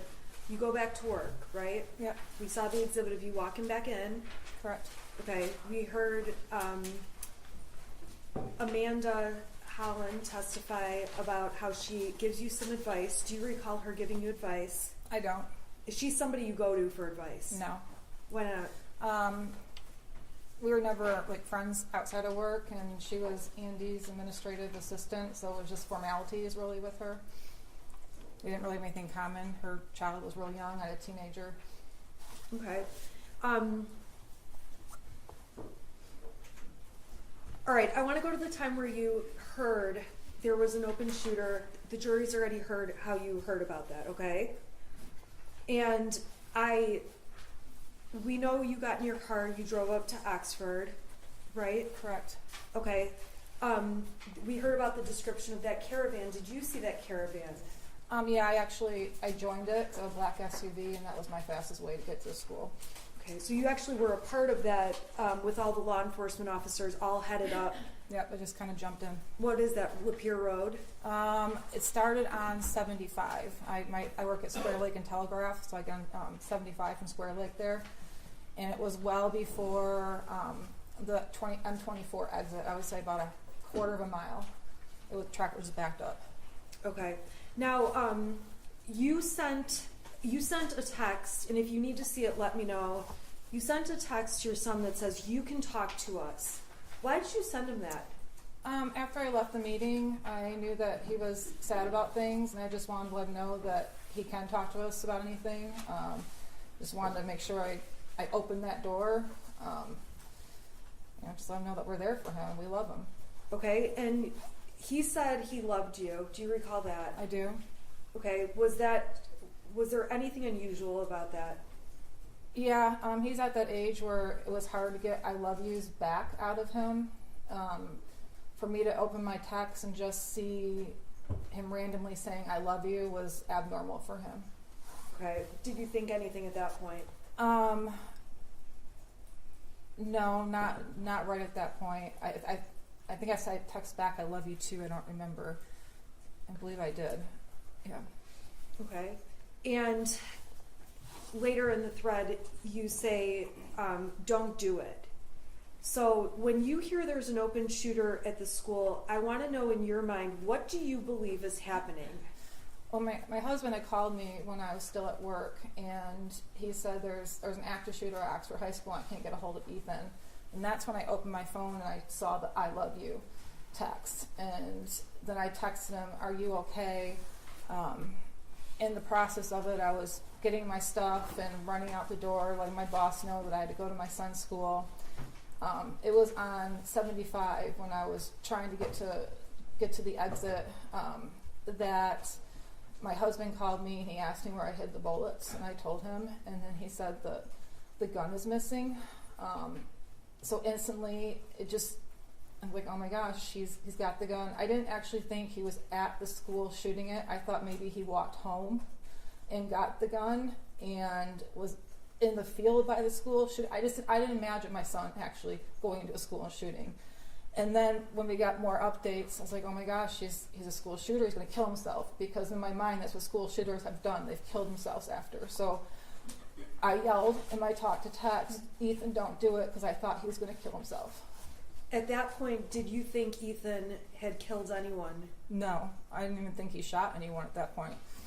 Well, that was going to be my next question. Did you believe he injured anyone or shot anyone, did anything? No. I thought he was going to kill himself. Okay. So you find out the gun's missing, so you do think he's got the gun, but is going to turn it on himself. Right. Okay. So where did you, at that point you went to the substation? I think we saw the video. Yeah, my husband had called me when I got close to the house, and he said the substation just called and they want us to come down there. They have my son. And so I picked him up on the way, and we drove to the substation together. When you say picked him up, picked who up? The my son was in custody, basically. The Right, substation. so who did you pick I up? picked up my husband. I'm sorry. Okay, you picked up James. Okay, what was going through your mind at this point, going from picking James up to the substation? I don't know. I was just. I asked my husband. I was like, "Is he alive?" And he said, "Oh no, we're going down there." I didn't really know what to think. I was kind of it was kind of hazy. It was kind of, everything was a little surreal. I still didn't believe that he actually shot anybody or was in the school. I just knew that there was gunfire. I didn't know the extent of it at all. So when you're at the substation, did you asked them about fatalities? We saw it on there. That wasn't at the subs. Oh yeah, I did. Okay, but you didn't get an answer, right? No. At not that there. point, were you thinking that anyone was injured or that anyone was hurt? He did say there was injuries, and at that point, my mind went to, we can handle injuries. We can handle injuries. I went into kind of like go mode. Like, what do we have to do? My son's arrested. I did not think there would be any fatalities. You didn't think there would be any injuries? No, I didn't think there would be injuries. I didn't think there'd be anything, but I just went into that mode. Like, we can handle injuries, and we can figure this out and go from there. Okay. We saw the interview at the substation. Yes. I'm not going to go through all that with you, okay? After that, you go to your house. Is that correct? Correct. And the next thing, police are at your door. We were at the house for a minute, and we were putting some hot water on the oven, on the stove. My husband walked out back to the side of the house. I saw him walk towards the end of the driveway through my kitchen window. I was sitting in my kitchen on my phone talking to my dad, and I realized my husband was gone for a little bit longer. I didn't see him walk back, so I walked out the front door of my house. And what'd you see? There was a bunch of officers with guns drawn on me. Have you ever been in that position before? No, I have not. What did you think when that happened? I don't know. I remember just dropping my phone and putting my hands up and then being handcuffed. It all happened so fast. It was shocking. Okay, we saw you sit in the car with James with the handcuffs, right? Correct. So we don't need to go through all that. No. After that, we saw a video where you're sitting in the car and you talk to police for a long time. There's a lot of long pauses in it, right? Right. Okay. I'm not going to go through that whole video right now, okay? But if there's something you need, you can let me know. During the substation meeting, while you're with Joe Bryan, Judge, this is direct examination. I'm Who, what, where, I'm when, what asking a happened? question. I'm just putting us in a space. I'm going to ask a non-leading question. Okay. Okay. So we all can see that you are using your phone while you are speaking to law enforcement. I want to know what you're doing on your phone. It's not leading. What were you And the doing whole on your jury can hear you constantly saying phone? object. What were you doing on your phone? I was first I was looking for the paper to show the officer that was sitting next to me. The first one I pulled up, I couldn't get it to zoom in, so I had to search through my emails for the other one to get that pulled up. Once I got my phone back, I'm pretty sure I was going through the massive amount of text messages and Facebook messages I was receiving from family and friends asking if my son was okay, because at this point in time, nobody knew anything. I was also messaging with my my boss, who happens to be an attorney, trying to get his advice on what to do. I was on my phone, I'm not going to deny it. I was probably looking at text messages and Facebook messages and just trying to get updates on anything. Is that the same or different when you're in the back of the patrol car? What do you mean? There's a point where you're in the patrol car by yourself. Right. Okay, you've got your phone. Tell us what you're doing on your phone at that point. I know I was messaging with my dad a lot because I had dropped the phone when I was talking to him and I got arrested, so I was filling him in what was going on. I was also messaging immediate family members and close friends that my son was okay, but he was the shooter. So that's mainly what I was doing. What was your state of mind like at that time? I don't know. I was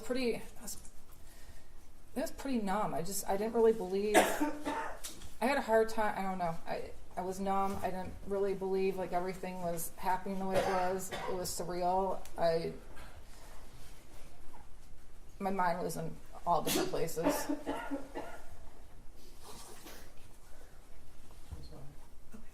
Okay, so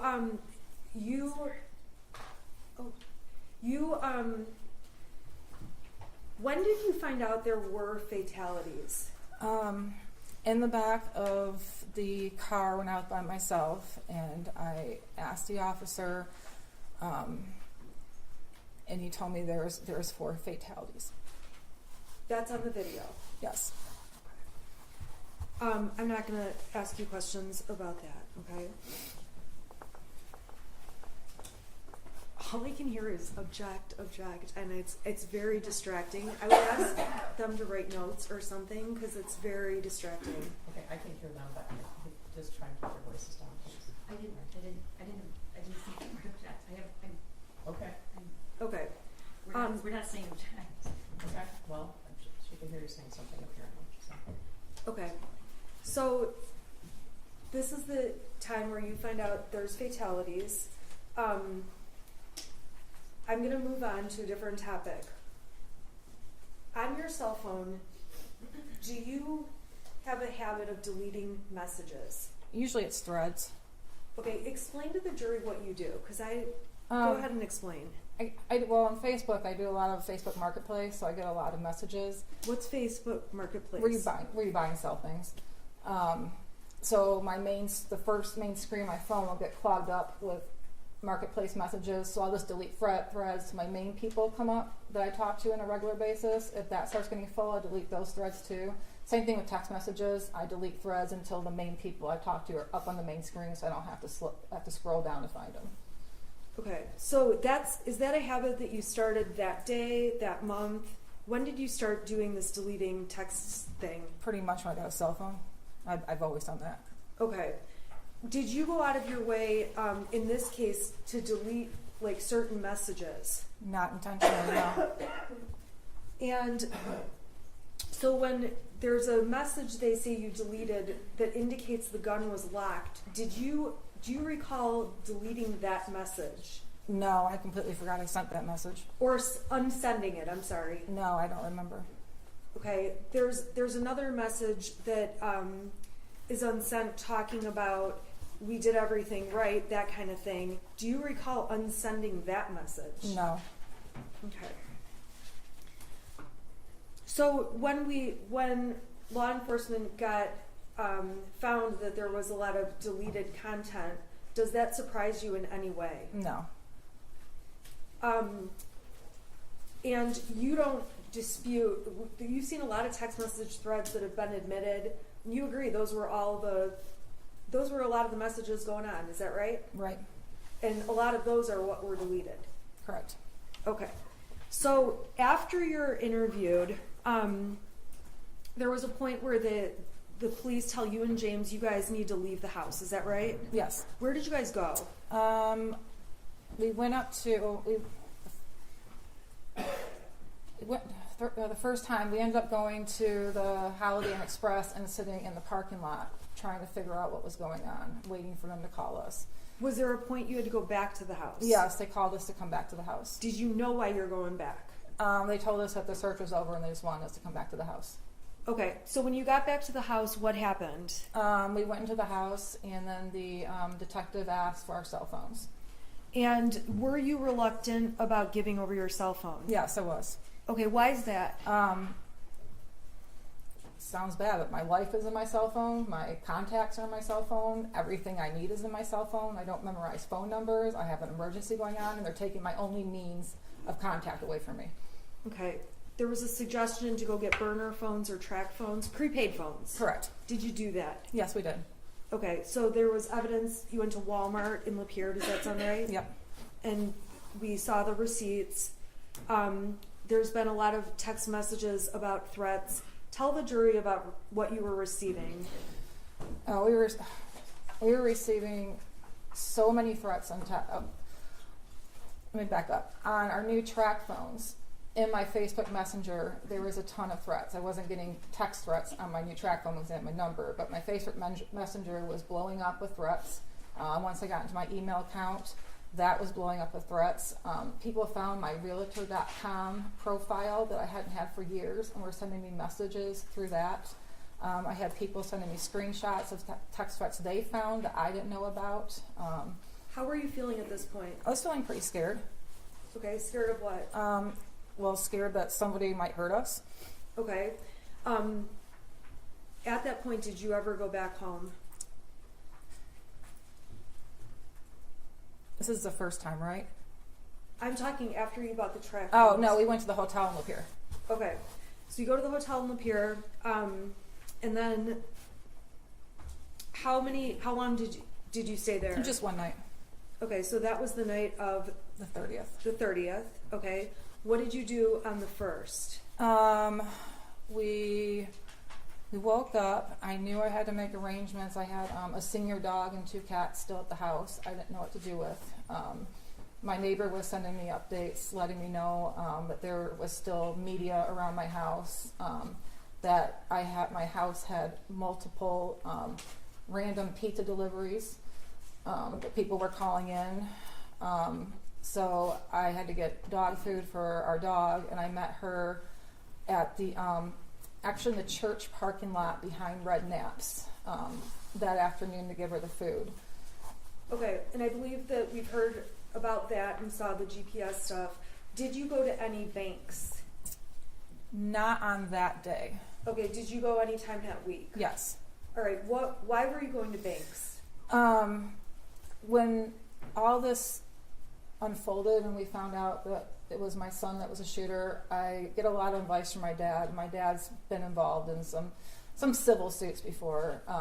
He told me that there's probably going to be a lot of lawsuits, and they're going to try to take your assets. And I didn't really have any assets. The bank owned my house, the bank owned my cars, and all I had was the cash in my bank. And he said they could freeze your account. So I went and withdrew money from my account. My dad also deposited extra money in my account during that time to give to us, help us retain a lawyer, which I withdrew as well. Okay, so you withdrew that money. Did you withdraw anything from an account that had Ethan's name on it? We transferred money from that savings account to our account. Okay, explain that account. I know it says Ethan's name on it. Is anyone else listed on the account? No, it's a Simply Kids savings account through Flagstar Bank. So he opened it with $200.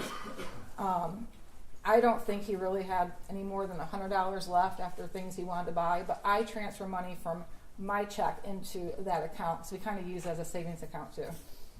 Okay,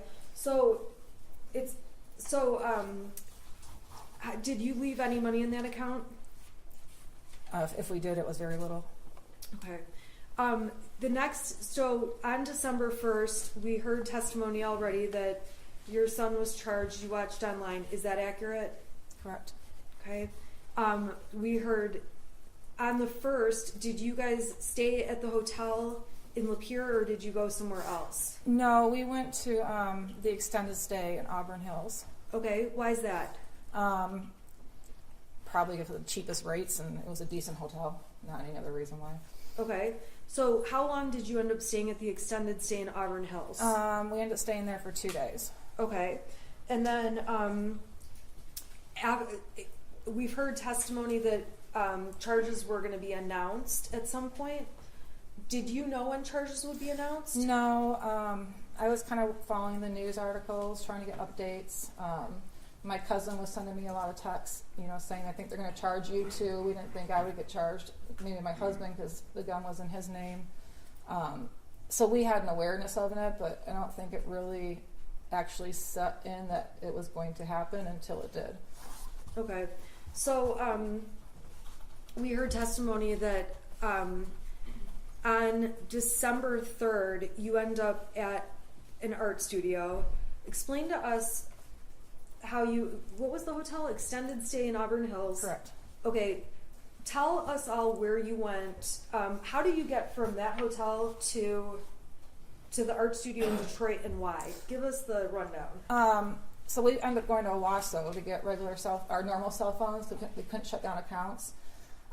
Why couldn't you shut down accounts? Because the two-factor authentication, so it was sending a text message to my old phone number I didn't have, so I had my employer yelling at me to shut down my LinkedIn account, my Instagram account, because I had my employer's name all over it, so we had to get our cell phones with our old numbers on it to get that back.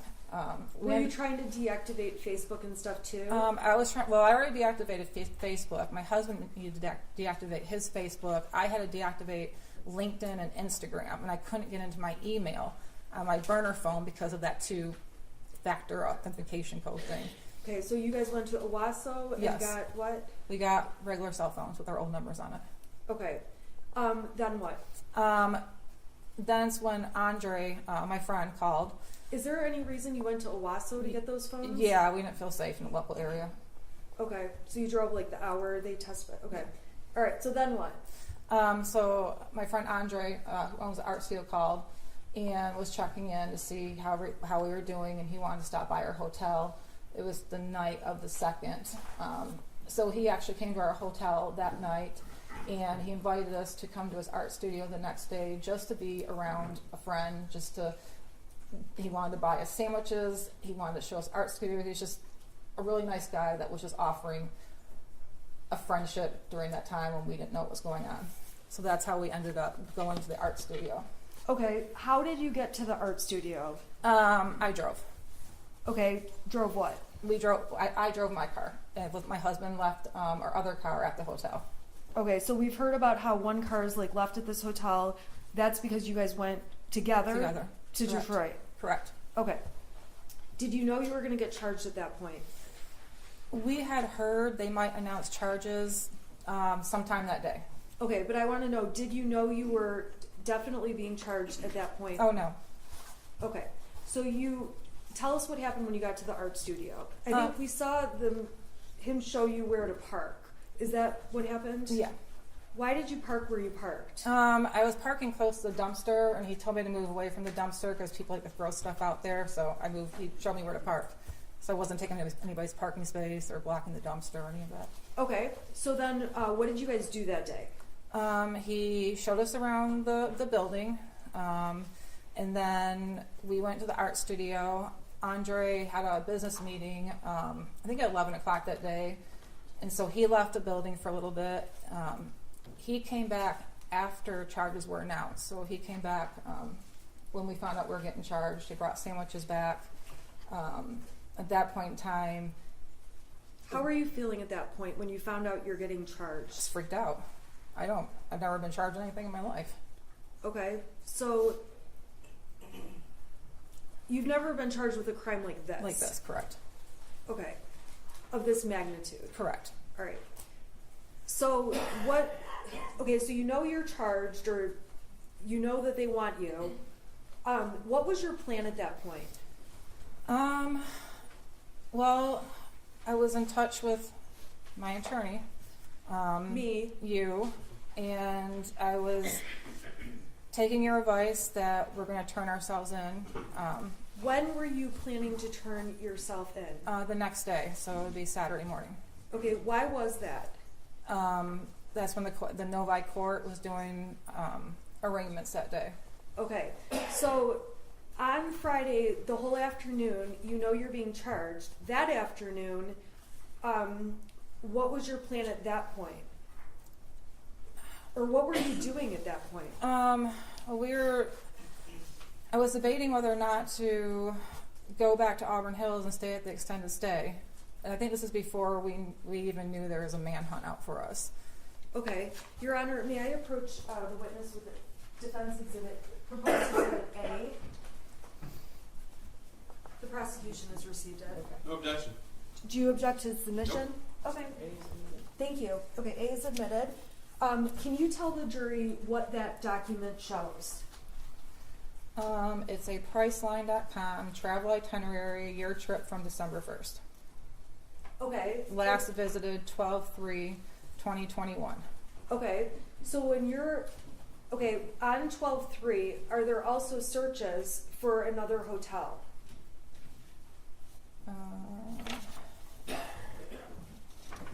I think so.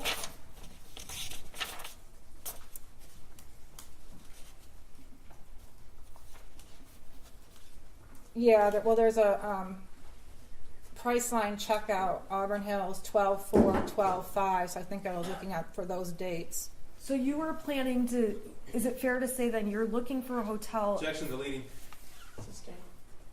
All right, so that exhibit, what does it tell you about your plans for 4/4 to 4/5? To be in Auburn Hills, extended stay. Okay. What is Priceline? It's an app where you can get last minute hotel deals. Do you agree these are your searches? Yeah, I'm always on Priceline. Okay. Ultimately, on the night of the 3rd, were you aware on Friday afternoon if you could go into court that afternoon? What was your awareness? I was not aware that we could go into court that afternoon. I was just waiting on direction from you to what we're going to do the following day and turning ourselves in. All right. So the prosecution showed lots of pictures of the art studio. We agree. That's what it looks like, right? Right. Okay. Did you guys sleep on that mattress that night? Yeah, we did. It was actually in the hallway, a common hallway the business shared, and we pulled it into the art studio and slept on it that night. Okay. Did you, the prosecution showed receipts and supplies that were bought, things like that. Who went to the store and did that? My friend went to the store. We gave him a list, and he picked up things for us. Okay. Why didn't you go to the police department? This is so distracting. I'm having a really hard time. I can move maybe and ask. Okay, try not to talk. Okay. So who bought those supplies? My friend did. Okay. Why didn't you and James just go on your own to the police department and turn yourselves in? Because we didn't feel it'd be safe. Okay. Why is that? Just the fact that the entire community and Michigan knew that we were expected to turn ourselves in at the police department, so they would know where to go. Okay. And so that night, what did you and James sleep there? We did. What time did you go to bed? What happened? Just really quickly. I want to say it was after 11, maybe around 11 o'clock when we finally went to bed. We both, I'm prescribed Xanax for anxiety, and we each took 4 because we knew we were going to turn ourselves in the next day, and we hadn't slept in 4 days, and we just wanted to sleep. Okay, so you each took 4. We did. Okay, and so the next thing, the next piece of evidence we saw was them coming into that art studio. Do you recall that? I recall my husband screaming, and there's people with guns again in our face, officers. What were you doing prior to hearing your husband screaming? We were sleeping. Okay. Were you aware there was anything going on? No, it was not. Okay. We saw the video, so we don't need to go through all of that. And the prosecution admitted, I'm going to put it up on the screen, People's Exhibit 150, and I just want to verify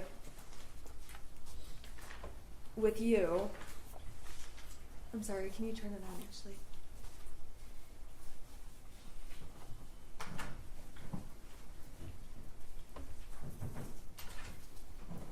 Okay, do you see it on your screen? I do. Okay, what is that? That's an alarm I set for the next morning. For Saturday morning? For Saturday morning, correct. Okay, do you recall why you set it for 6:30, 6:45? Is there 2 alarms or 1? Yeah, there's 2. Okay, why did you set those alarms? Because we were going to wake up and drive to the Novi courthouse and meet you there by 8:30. Okay, and what was your plan there? What was going to be your plan when you got to Novi? We were going to be arraigned. Okay, now,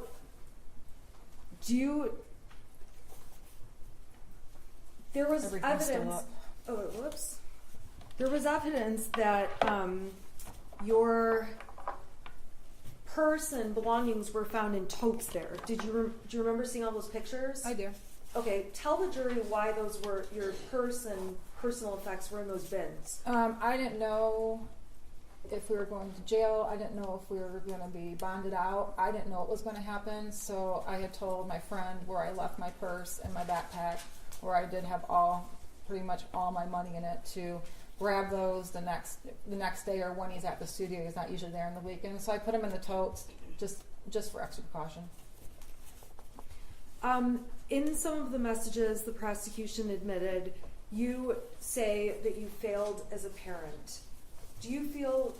Are you a failure as a parent? I don't think I'm a failure as a parent, but at that time, I guess I felt bad that Ethan was sad at those things, and I guess I don't know, I just felt like I failed somewhere. I don't really know how to describe it. It's just that point in time, I just kind of felt like somewhere I failed. Do you believe there was anything, do you believe that you knew or had reason to know your son was a danger to anyone else? No. As a parent, you spend your whole life trying to protect your child from other dangers. You never would think you have to protect your child from harming somebody else. That's what blew my mind. That was the hardest thing I had to stomach, is that my child harmed and killed other people. Do you believe there were things you were thinking at the time, I should do this, but I'm not doing it? Do you look back and think that? No, I don't. I mean, of course I look back after this all happened, and I've asked myself if I would have done anything differently, and I wouldn't have. If you could change what happened, would you? Oh, absolutely. I wish he would have killed us instead. Over the last 26 months, has this been stressful for you? It's been very stressful. Yes, Have you had a range of emotions? I've had a lot of emotions.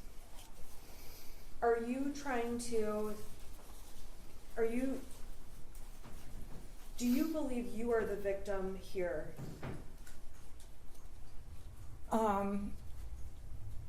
don't want to say that I'm a victim, because I do not want to disrespect those families that truly are the victims on this. But we did lose a lot. Okay. You've lost everything. We did. I'm gonna have you come back tomorrow morning at 8:30 in the morning. All right, Mr. Moses is going to have a natural break. I need to instruct you, during the trial, do not read, listen to, or watch any news reports about the case. Under the law, the evidence you must consider to decide the case must meet certain standards. For example, witnesses must swear to tell the truth, and the lawyers must be able to cross-examine them. Because news reports do not have to meet these standards, they could give you incorrect or misleading information that might unfairly favor one side. So to be fair to both sides, you must follow this instruction. Do not go on social media, do not post, do not go on Facebook, do not do research, do not discuss the case with anyone, do not watch the news, do not read a newspaper. You guys have been really great, and we appreciate it. All right, so I'll see you tomorrow at 8:30. Right. All rise for the jury.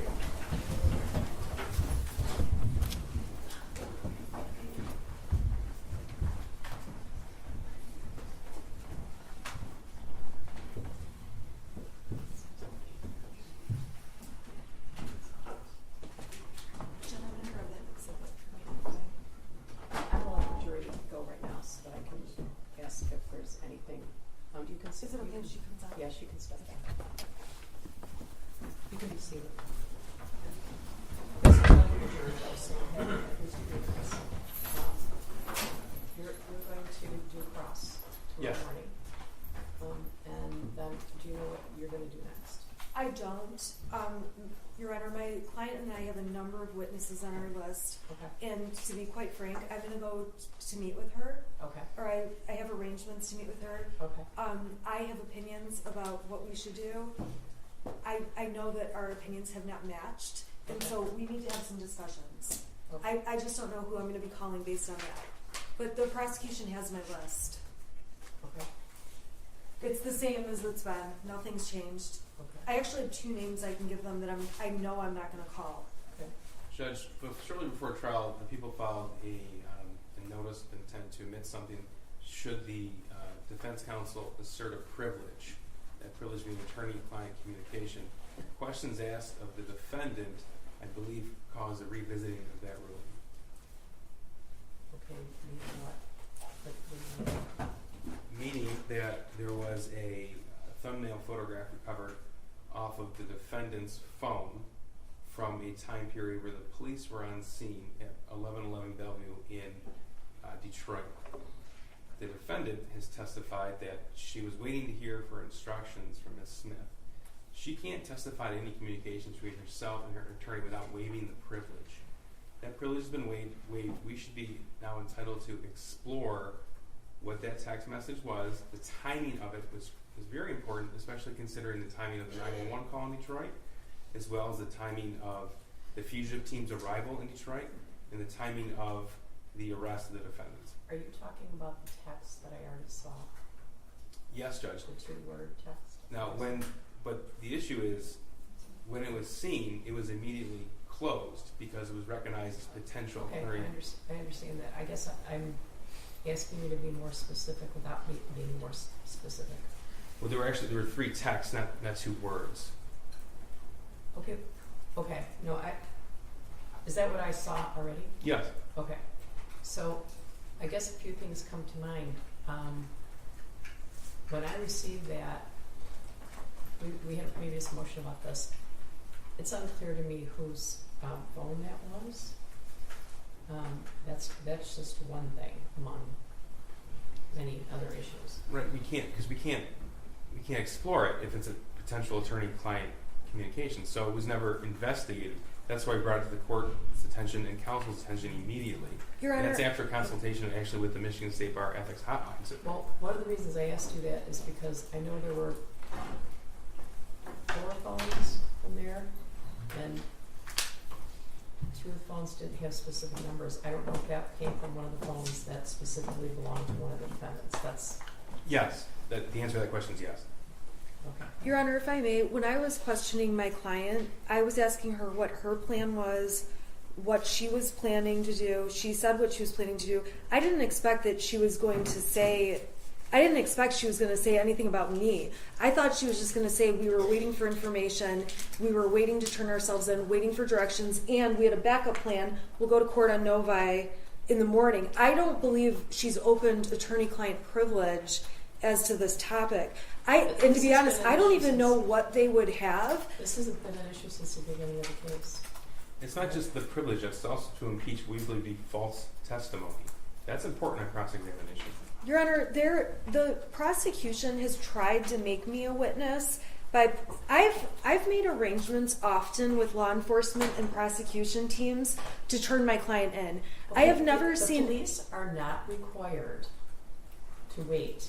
I'm not saying that, but Right. what the police did is they tried to make me a witness. They made police reports with my text messages and tried to turn me into a witness when it's typical for I think you're giving him too much credit. Well, for when it's I texted Karen McDonald and said I was representing the Crumbleys. Okay, but On Friday morning, the she police- would not get back to me. she doesn't have to get I know back to she you, and doesn't. the police do not have to ask you for permission to arrest your client. I completely agree. That's not what I'm suggesting. I'm suggesting that I was waiting for Miss McDonald to work with me to turn her in because she texted me the night Prosecuting before attorney does we'd not work arrange it out. fugitive surrender. We Well, actually had evidence of that. I Sergeant thought- Hendrick as well as Lieutenant Willett. I thought testified we that. had professional courtesy going, that we were working together, and then she wouldn't call me back all day. And I said, okay, then we have to go turn you in. I want to turn her into a court.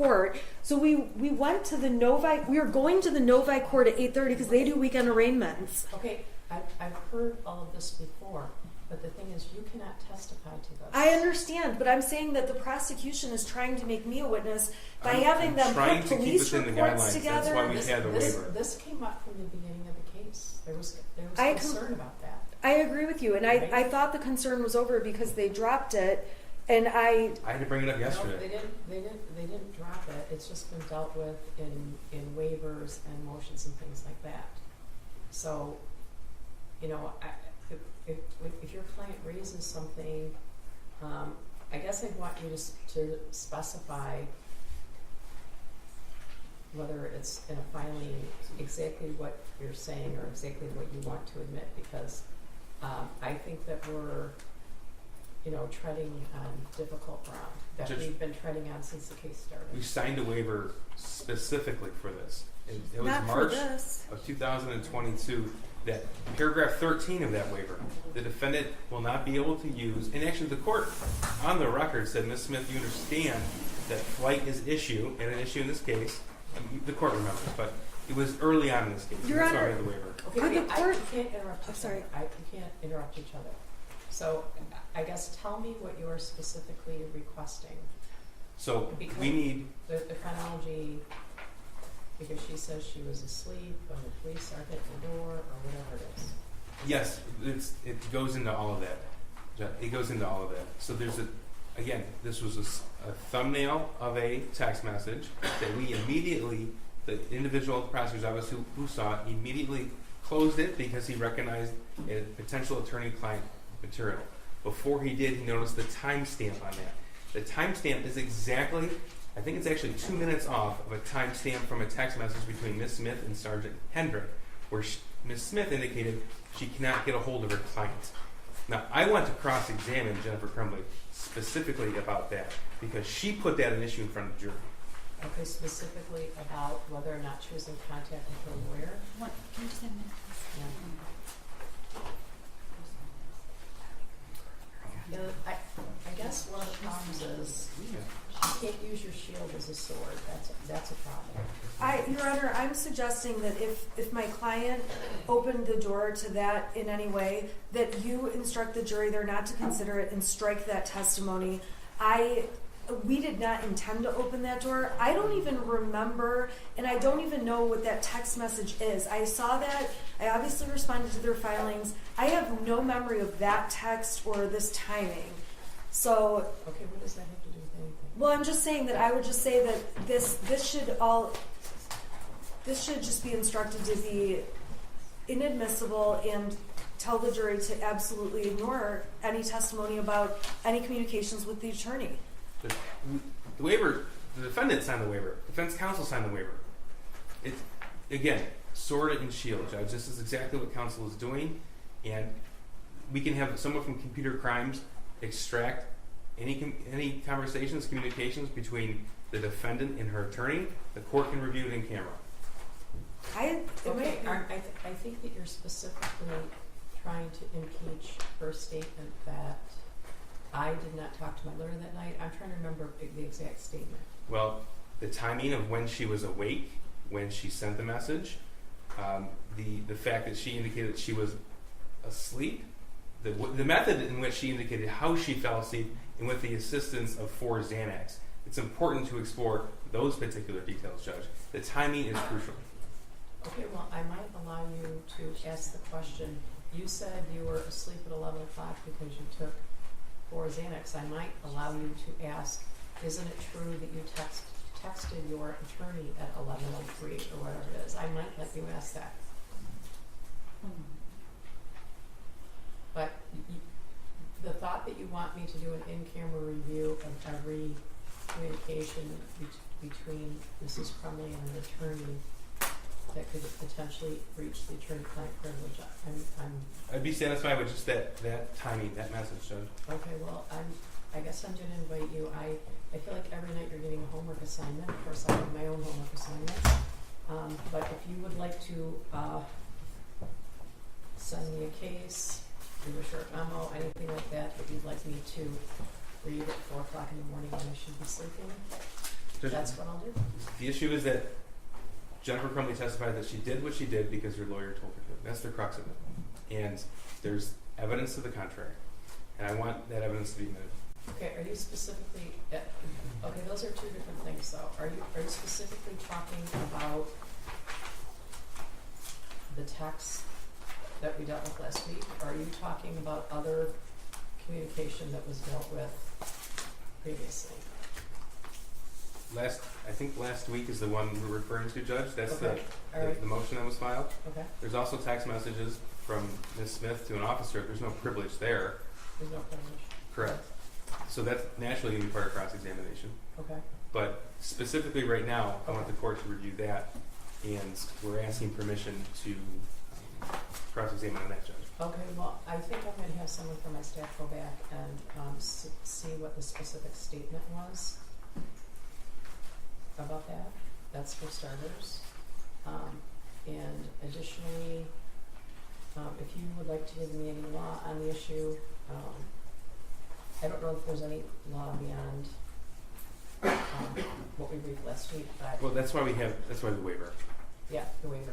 Well, I might be inclined to ask her, to let you ask, isn't it true that, did you testify that you were sleeping at 11:03? Yes. Isn't it true that you texted your lawyer at that time? I may allow you to do that. Anything else? I don't think so, I'm going to have someone from my staff review the record and determine exactly what was said. I think that's important. It was in March of 2022 on the hearing we had. The waiver it is, and the initial Well, waiver. I'm sure I have the waiver. Yeah, I have all those waivers. I'm familiar with the waiver, but what to review the record to see exactly what Mr. Crumbley said that a quote from her. Okay, I'm trying to be careful. Anything else? I don't think so, Judge. No, Your Honor, thank you. Okay. I will email the prosecution tonight, who I plan to call. All right. Thank you. Have a good evening. Thank you, Judge. All right.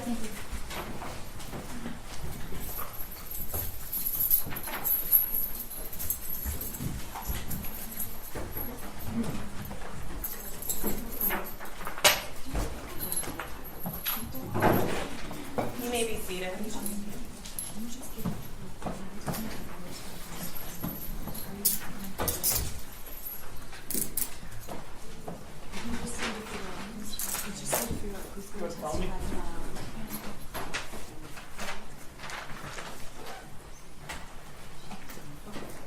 I will see you.